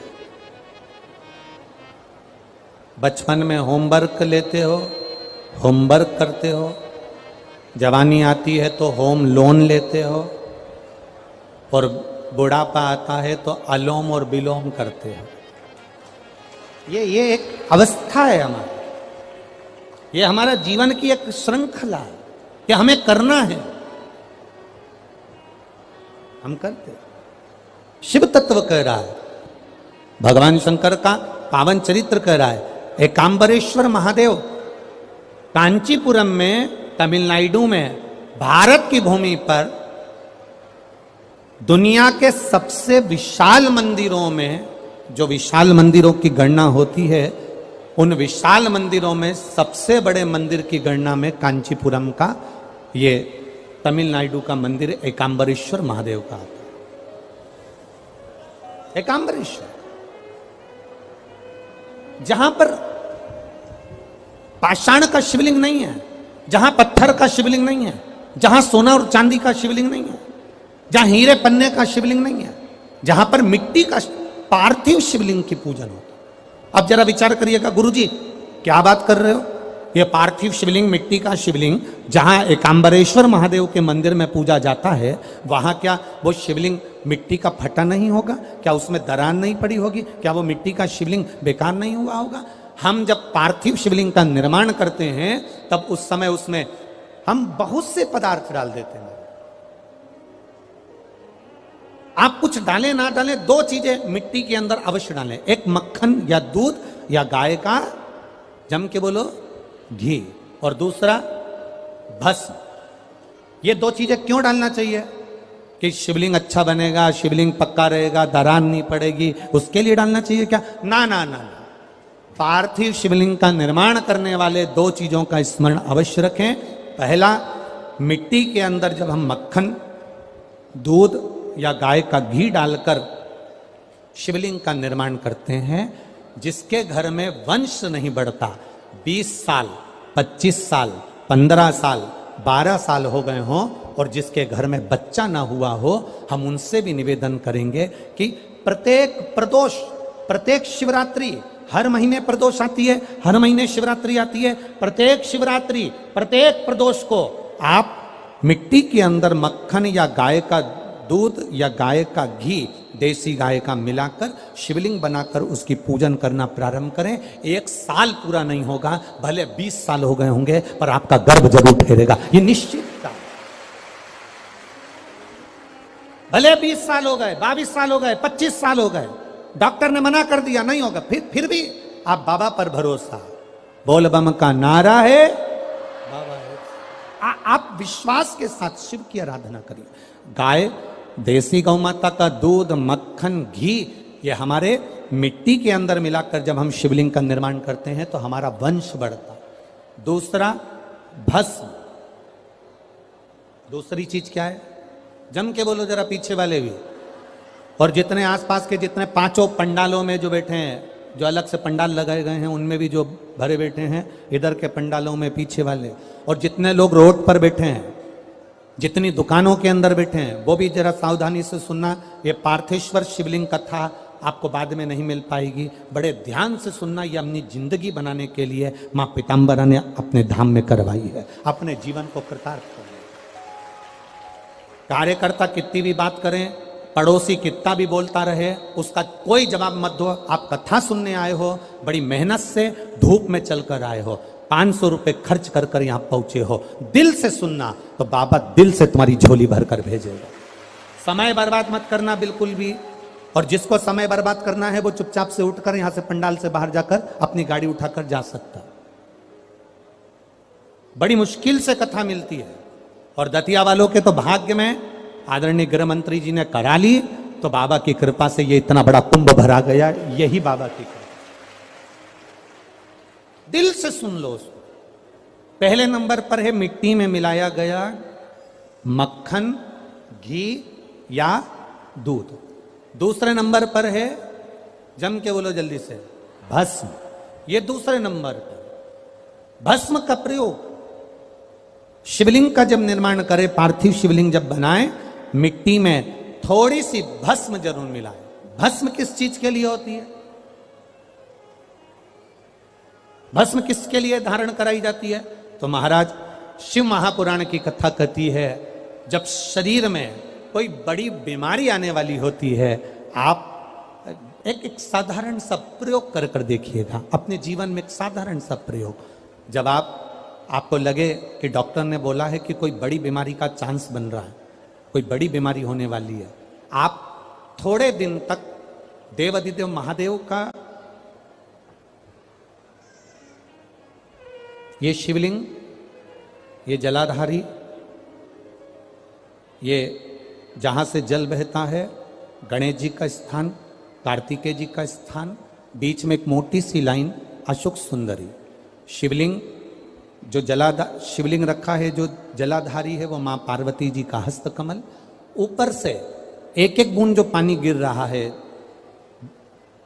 जिस कमंडल में से, जिस जलाधारी में से जल गिर रहा है, वहां शंकर भगवान की 5 बेटियां, जया, विषहरा, शामली बारी, दौतली और देव, ये भगवान शिव की 5 बेटी।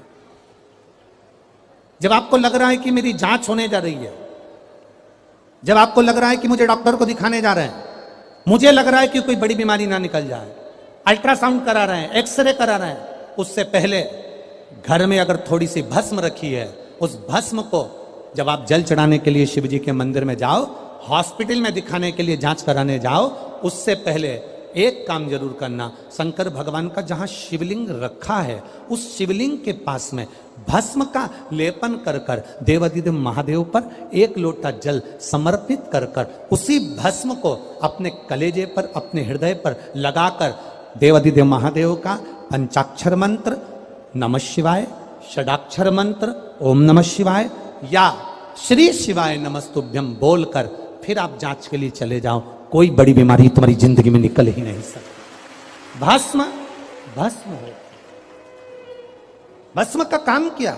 हमारे रोग को, हमारी बीमारी को, हमारे आने वाले जो रोग हैं, जो बीमारी है, जो तकलीफ है, उसको समाप्त करती है भस्म का प्रयोग।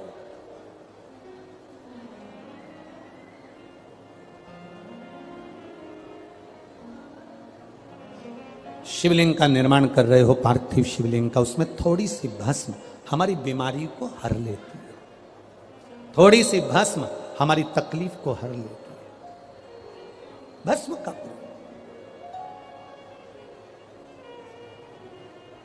चपटी भभूत में है खजाना कुबेर। शिव के शरीर से, भगवान देवाधिदेव महादेव के तन से लगी हुई भस्म साधारण नहीं है। भस्म को चढ़ाने वाला भी साधारण नहीं होता और भस्म को लेने वाला भी साधारण नहीं होता। शंभु शरण पड़ी मांगो घड़ी रे घड़ी दुख काटो दया दर्शन आपो। पार्थिव शिवलिंग का निर्माण करते समय दो चीजें ध्यान से अवश्य मिलाएं। पहला माखन, घी, दूध, दूसरा भस्म। दूसरा भस्म धारण भी करना चाहिए।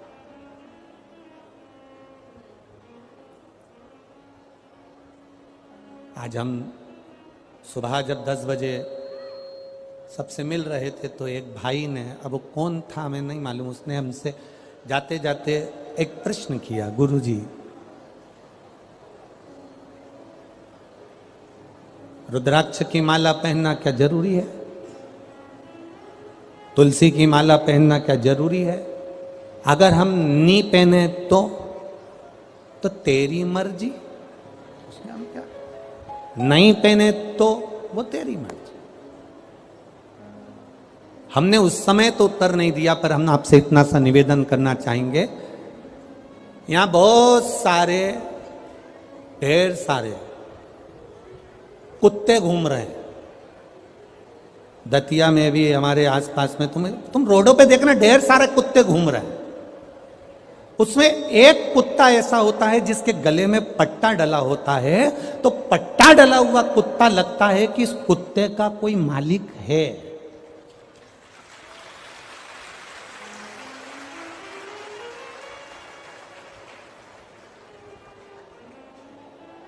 भैंस देखो बहुत सारी मिलेगी, भैंस के गले में अगर पट्टा डला हुआ है, डोरी बंधी है, तो भैंस का कोई मालिक, बोलते जाओ रे दतिया वालों, भैंस का कोई मालिक है। ढेर गाय घूम रही है, पर जिस गाय के गले में रस्सी बंधी है, डोरी बंधी है, पट्टा डला है, तो गाय का कोई मालिक है। और तुम्हारे गले में अगर रुद्राक्ष या तुलसी की माला है, तो तुम्हारे शरीर का भी कोई मालिक है।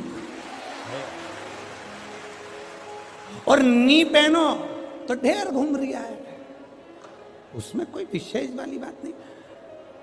इस शरीर का मालिक कौन? जिसके गले में रुद्राक्ष नहीं होता, जिसके गले में तुलसी की माला नहीं होती, वो लवारिसों की गिनती में आता है। वो मालिक नहीं होता, उसका वो लवारिस की गिनती में आता है। तुम्हारे गले में एक रुद्राक्ष होना चाहिए, एक रुद्राक्ष की माला हो या तुलसी की माला हो, तो तुम्हारे इस शरीर का आखिरी में मालिक वो मेरा देव अधिदेव महादेव, या मेरा राम, या मेरा कृष्ण, या मेरा नारायण होगा। इस शरीर का मालिक। वो छोरा यहीं बैठा है, मैं उसको देखूंगा नहीं, बस निवेदन करूंगा कि आप उस माला को पहन सकते। आपका मालिक कौन है? कौन? हम तो बाबा के भरोसे चलते हैं, हम तो बाबा के भरोसे चलते हैं। ये दुनिया वाले जलते हैं, ये दुनिया वाले जलते हैं। भोले बाबा के भरोसे चलते हैं, भोले बाबा के भरोसे चलते हैं। बैठ जाओ, हम गाएंगे नहीं, बैठ जाओ, बैठ जाओ, हाँ बैठ जाओ। बाबा ये इस शरीर का मालिक मेरे बाबा को बनाना है। अंत समय प्रभु आना पड़ेगा, वचन दिया तो निभाना पड़ेगा। वो निभाने को तैयार बैठा है, मना नहीं करेगा मेरा देवाधिदेव महादेव। तुम्हारी दुख की घड़ी में, तुम्हारी तकलीफ की घड़ी में, तुम्हारे कष्ट की घड़ी में वो आने को तैयार बैठा है। पर दतिया में राशन की दुकान से उसी को मिलता है जिसके पास में आधार कार्ड हो और जिसका वो पीली डायरी, लाल डायरी, हरी डायरी में नाम हो। अब ईमानदारी से बोलो, वोट डालने का अधिकार किसको होता है? अब सीहोर का व्यक्ति आकर दतिया में वोट डाल सकता है क्या? अरे जम के तो बोलो रे, नहीं। दतिया का व्यक्ति जाके झांसी में वोट डाल लेगा क्या? नहीं। झांसी वाला झांसी में वोट डालेगा, दतिया वाला दतिया में वोट डालेगा, क्योंकि उसका आधार कार्ड यहां का बना है, तो वो यहां वोटिंग कर सकता है, यहां वो अपना नाम ला सकता है, यहां आकर वो कुछ भी ले सकता है। बस उसी तरह जैसे जेब में आधार कार्ड होगा तो ट्रेन में सफर कर लोगे, आधार कार्ड होगा तो बस में सफर कर लोगे, आधार कार्ड होगा तो फ्लाइट में सफर कर लोगे, और गले में रुद्राक्ष होगा तो बैकुंठ का सफर कर लोगे। ये निश्चितता। आप रखो ना अपने पास में।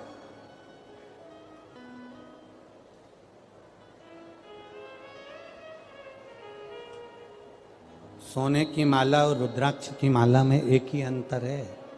सोने की माला रात को मरोगे, इतना घूंघट डाल डाल के रो रो के निकाल लेंगी। नानी भाई का मायरा सुना है कि नहीं सुना? नानी भाई के मायरे में नरसिंह मेहता की दादी जय कुंवर बाई के प्राण छूटे, और नरसिंह मेहता की जो बड़ी भाभी थी वो दिन भर दादी को ताने देती थी, डुकरिया बैठी है, बुढ़िया बैठी है, मरती क्यों नहीं है, दिन भर ताने देती थी।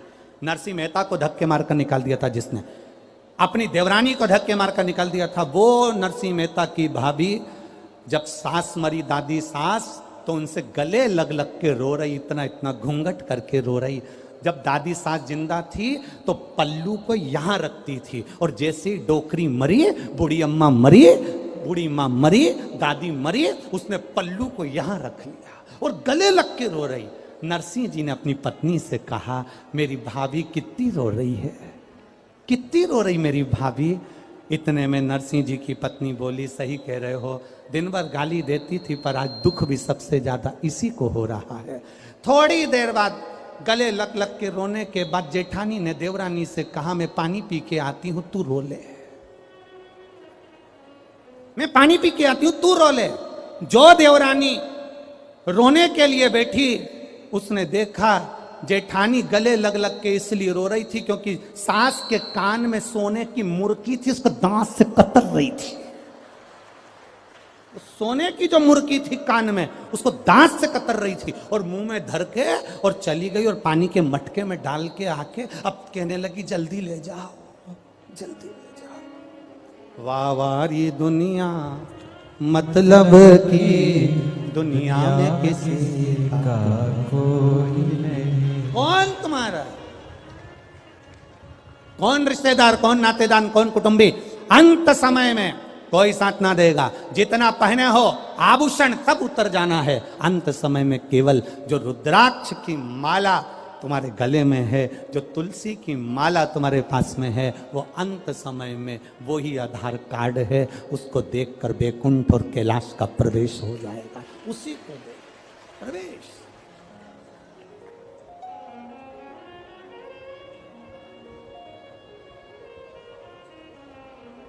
सोने की चेन गले में होगी तो चोर की नजर होगी। आप बहुत सुंदर होगे तो लुच्चों की नजर होगी। और गले में अगर रुद्राक्ष या तुलसी की माला होगी तो मेरे महादेव की नजर होगी। ये निश्चितता है, निश्चित। बोल बम का नारा है। आपके गले की माला, आपके गले का पड़ा हुआ एक रुद्राक्ष आपको परम धाम तक लेकर जाएगा, शिव तत्व तक लेकर।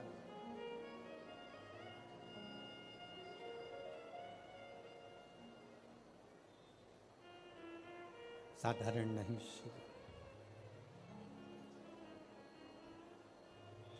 शिव साधारण नहीं।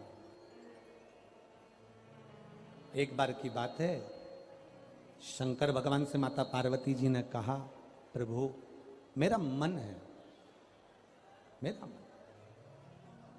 बाबा एकांत में जाकर मैं तप करना चाहती हूं, मेरा मन है।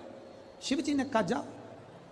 यही कांचीपुरम का जो तमिलनाडु क्षेत्र के अंतर्गत कांचीपुरम है, और वहीं पर एक आम के पेड़ के नीचे माता पार्वती तप करने के लिए बैठ गई। आम के पल्लव में, आम के पेड़ के नीचे। अब थोड़ा ध्यान देने वाला विषय है, थोड़ा ध्यान दीजिएगा। हो जितने भी बैठे हो बड़ा ध्यान देना। शंकर भगवान का तीसरा नेत्र खुला, कामदेव आम के पेड़ पर चढ़ा हुआ था। काय के वृक्ष पर था? आम के पेड़ पर। पार्वती जी ने जो तप साधना करी वो आम के पेड़ के नीचे करी। हमारे सनातन हिंदू धर्म में दरवाजे पर जो बंदरवार बांधी जाती है उसमें आम के पत्ते लगाए जाते हैं। कलश स्थापना करी जाती है तो उसमें आम के पत्ते रखे जाते हैं। घर में कोई अच्छा कार्य होता है तो आम के पत्ते लगाते हैं। आम के पत्ते।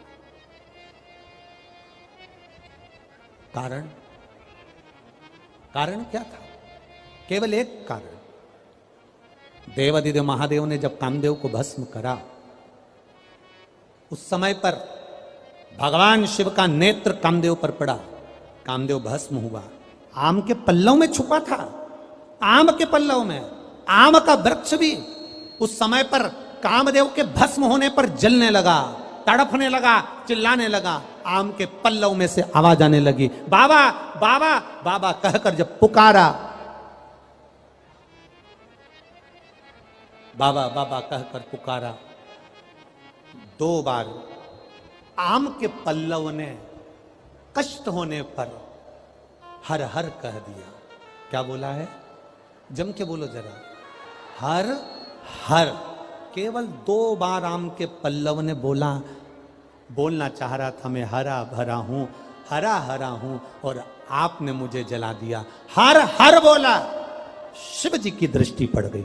भोलेनाथ जी ने, कामदेव भस्म होकर जमीन पर गिरे और आम के पल्लव को, आम के वृक्ष को शिव जी ने भस्म होने से रोक दिया और कहा, सुन, आम आज के वृक्ष, प्रतिपदा आम की के बहुत बहुत पल्लव, शुभकामनाएं। तूने हर हर कहा है, इसलिए तेरे को मैं भस्म नहीं करूंगा। तेरे ऊपर आने वाली जितनी बाधाएं होंगी वो सब नष्ट कर दूंगा। आम के पल्लव ने कहा, प्रभु मुझ पर आने वाली बाधा अगर आप नष्ट कर रहे हैं तो मुझे वर दे दीजिए नाथ। ऐसा वर दे दो जिसके दरवाजे पर, जिसकी पूजन में, जिसके द्वार पर आम के पल्लव बंधे होंगे उसके घर में कभी दुख प्रवेश ना करे, ये वर दे दीजिए।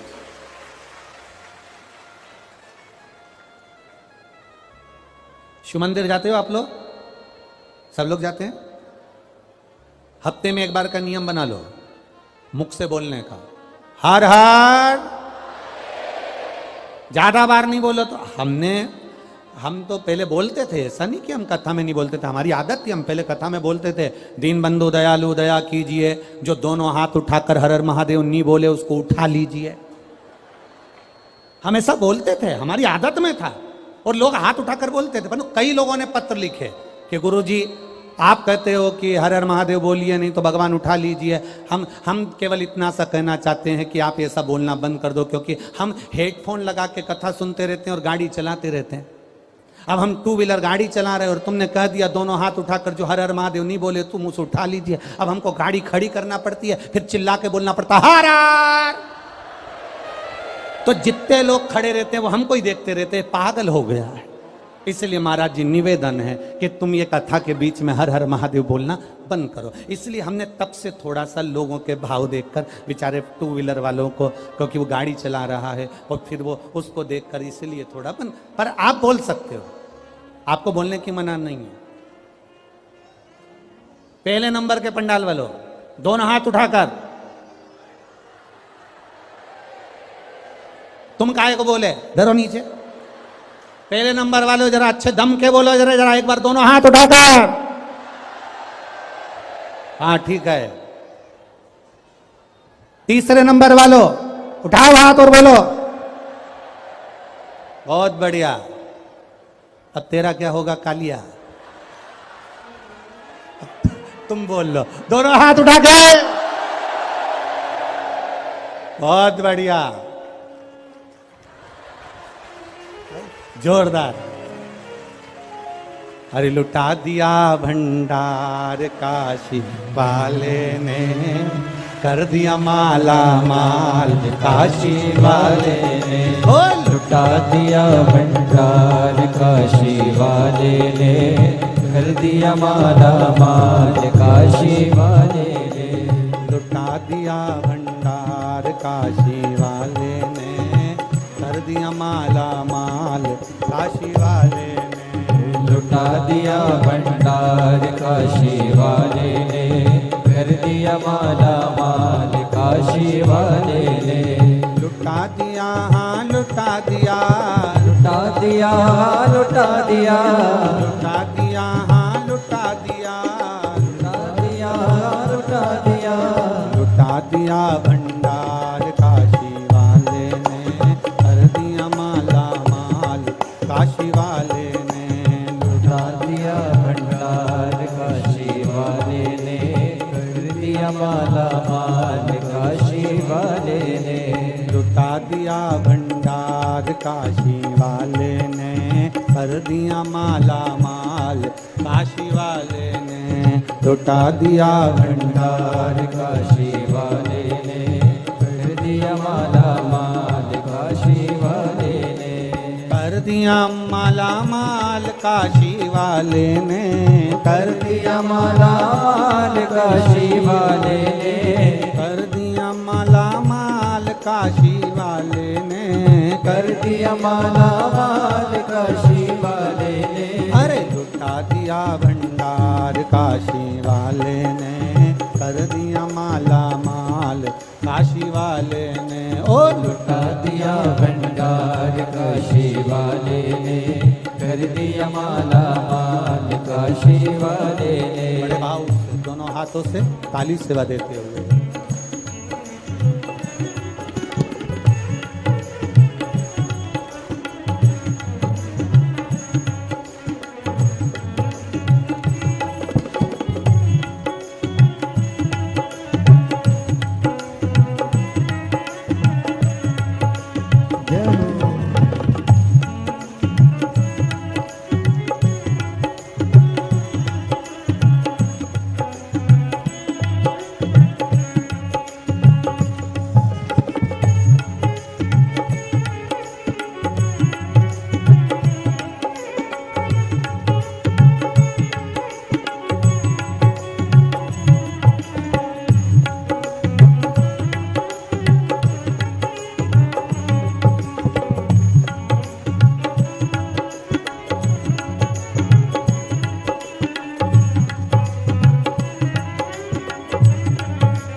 जो जैसे भाव न लाया वैसा ही वो फल पाया।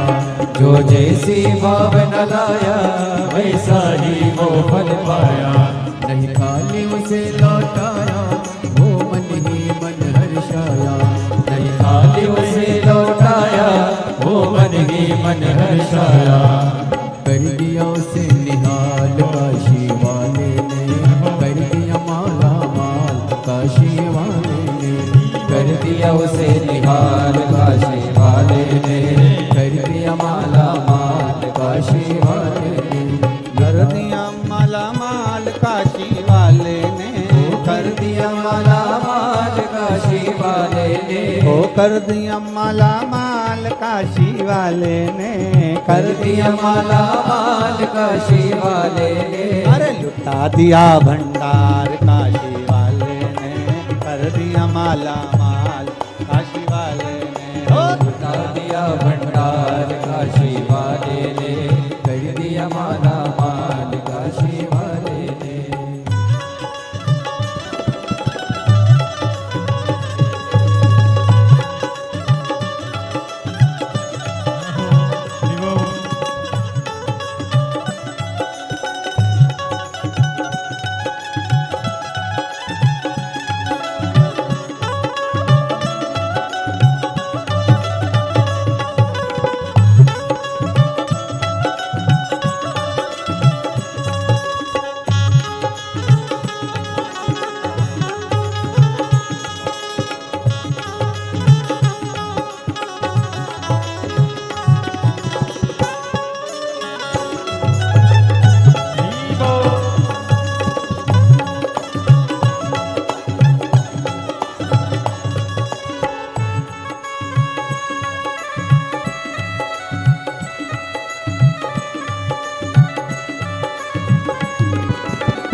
लगाया सच्ची है उसकी नाव नटकी।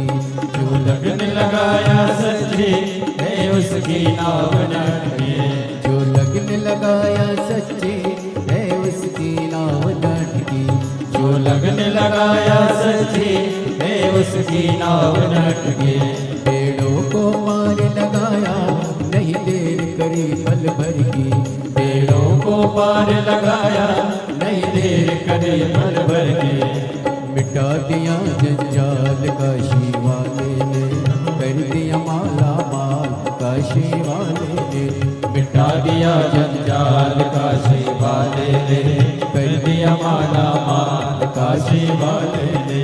लुटा दिया भंडार काशी वाले ने, कर दिया माला माल काशी वाले ने लुटा दिया भंडार, काशी वाले ने कर दिया माला माल, काशी वाले ने ओ लुटा दिया, हाँ लुटा दिया, लुटा दिया, लुटा दिया, लुटा दिया, हाँ लुटा दिया, लुटा दिया, लुटा दिया, अरे लुटा दिया भंडार काशी वाले ने, कर दिया माला माल काशी वाले ने, ओ लुटा दिया भंडार काशी वाले ने कर दिया माला माल, काशी वाले ने ओ लुटा दिया भंडार काशी वाले ने, कर दिया माला माल काशी वाले ने, लुटा दिया भंडार काशी वाले ने कर दिया माला माल, काशी वाले आर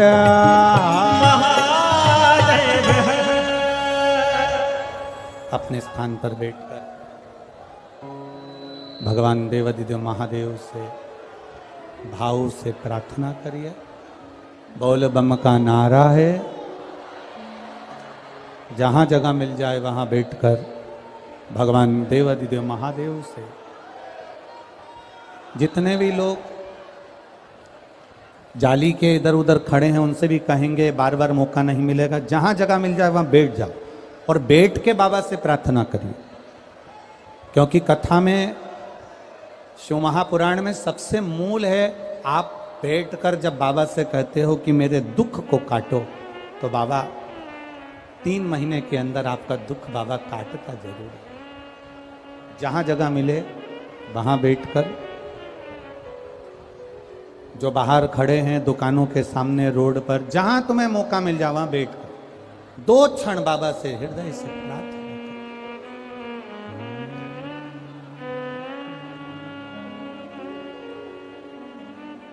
श्री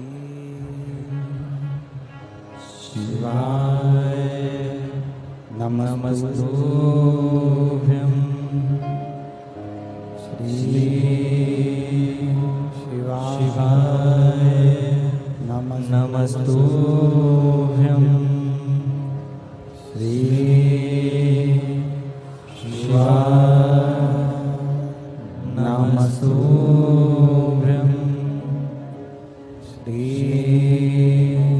शिवाय नमस्तुभ्यं, श्री शिवाय नमस्तुभ्यं।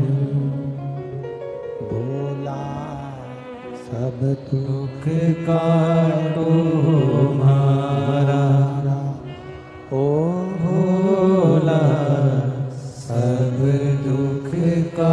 शुक्रवार की प्रतिपदा तिथि की बहुत बहुत हार्दिक शुभकामनाएं। शिव शंकर जपो तेरी माला, भोले बाबा जपो तेरी माला, भोला सब दुख काटो हमारा, ओ भोला सब दुख काटो हमारा। वेश है मंगल मंगलकारी, वेश है मंगल मंगलकारी, शमशान वासी हमारा, शमशान वासी हमारा, ओ भोला सब दुख काटो हमारा, ओ भोला सब दुख काटो हमारा। शिव कथा कहती है पार्वती जी ने आम के वृक्ष के नीचे तप किया। जब माता पार्वती जी ने आम के वृक्ष के नीचे तप किया, इसको थोड़ा सा नीचे करो। आम के वृक्ष के नीचे तप करा, शिव जी के स्मरण में आया कि पार्वती जी तप कर रही हैं और ये तप अगर पूरा हो गया तो पार्वती जी चाहती हैं कि जो निर्णय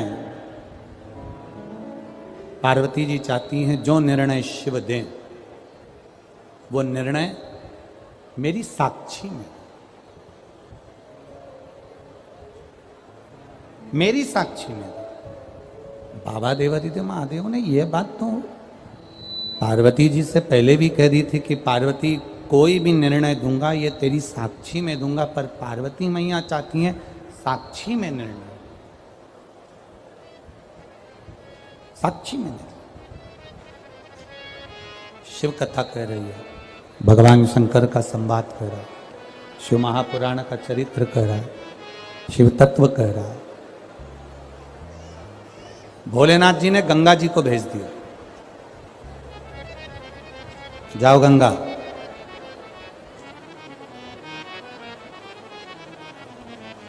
जाकर गंगा जी इतना तेज पानी का वेग लेकर जाना कि पार्वती की तप साधना टूटे।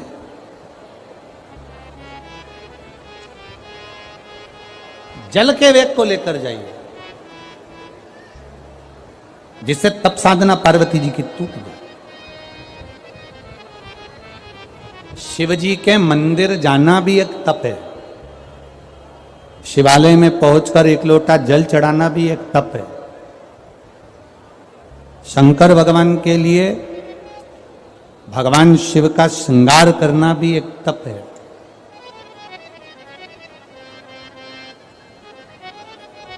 और किसी साधारण व्यक्ति को, प्यासे को पानी पिलाना, भूखे को भोजन कराना, यह भी एक तप साधना का ही मूल तत्व है। ये तप साधना का मूल तत्व है। अब गंगा मैया जैसे ही गई, बड़ी विकरालता में गंगा जी का जल गया आम के पेड़ के नीचे, और आम के जो पल्लव थे वो हिलने लगे। आम के पल्लव जब हिलने लगे तब माँ पार्वती की नेत्र, माता पार्वती के नेत्र खुल के माँ गंगा से कहा, गंगा तू मेरी बहन है, तू मेरी बहन है गंगा, मैं छोटी हूं तू बड़ी है गंगा, तू मेरी बहन होकर मेरी तप साधना तोड़ने के लिए आई है। गंगा तुझ में और मुझ में कोई भेद नहीं है, तू भी तारनहार है और मैं भी तारनहार हूं, तो क्यों मेरी तप साधना तोड़ने के लिए आई है। गंगा जी ने हाथ जोड़कर अपनी बहन से कहा कि मुझे शिव जी ने भेजा है, भगवान देवादिदेव महादेव ने मुझे भेजा। तो गंगा अब तू बता, ऐसा मैं क्या करूं जिससे मैं देवादिदेव महादेव से एक वर प्राप्त कर लूं। तू ऐसा सरल सा साधन बता दे। तो एक इसकी हवा आ रही है, इसको थोड़ा नीचे कर दे इसको। तू एक सरल सा साधन बता दे, थोड़ा सा नीचे कर दो। गंगा जब तुम एक सरल सा साधन बता दोगी तो ये निश्चितता है कि मेरे को शिव की प्राप्ति होगी। आप एक सरल सा साधन बता दी, बिल्कुल सरल सा साधन। और सुन लो दतिया वालों, जितनी भी दतिया में मेरी जिज्जियां बैठी हैं सब सावधानी से सुन लीजिए। और जितने मेरे जीजा बैठे हैं ना, क्या बोलते हैं इधर, लाला जी है, तो बड़े सावधानी से सुनिएगा। और जितने आस्था चैनल पर सुन रहे हैं और जितने फेसबुक यूट्यूब पर सुन रहे हैं, बड़े सावधानी से। पार्वती जी गंगा जी से पूछ रही हैं एक सरल साधना, एक सरल भाव शिव को प्राप्त करने का एक सरल तरीका। गंगा जी ने कह दिया सबसे सरल तरीका मैं तुम्हें बता रही हूं, मिट्टी लाओ, उसका एक शिवलिंग का निर्माण करो। वो शिवलिंग का निर्माण करोगे और निर्माण करने पर उस शिवलिंग को बनाते समय तुम्हारे हृदय में जो भाव आएगा, देवादिदेव महादेव तुम्हारी वो मनोकामना उसी क्षण पूरा कर देगा। निर्माण के समय पर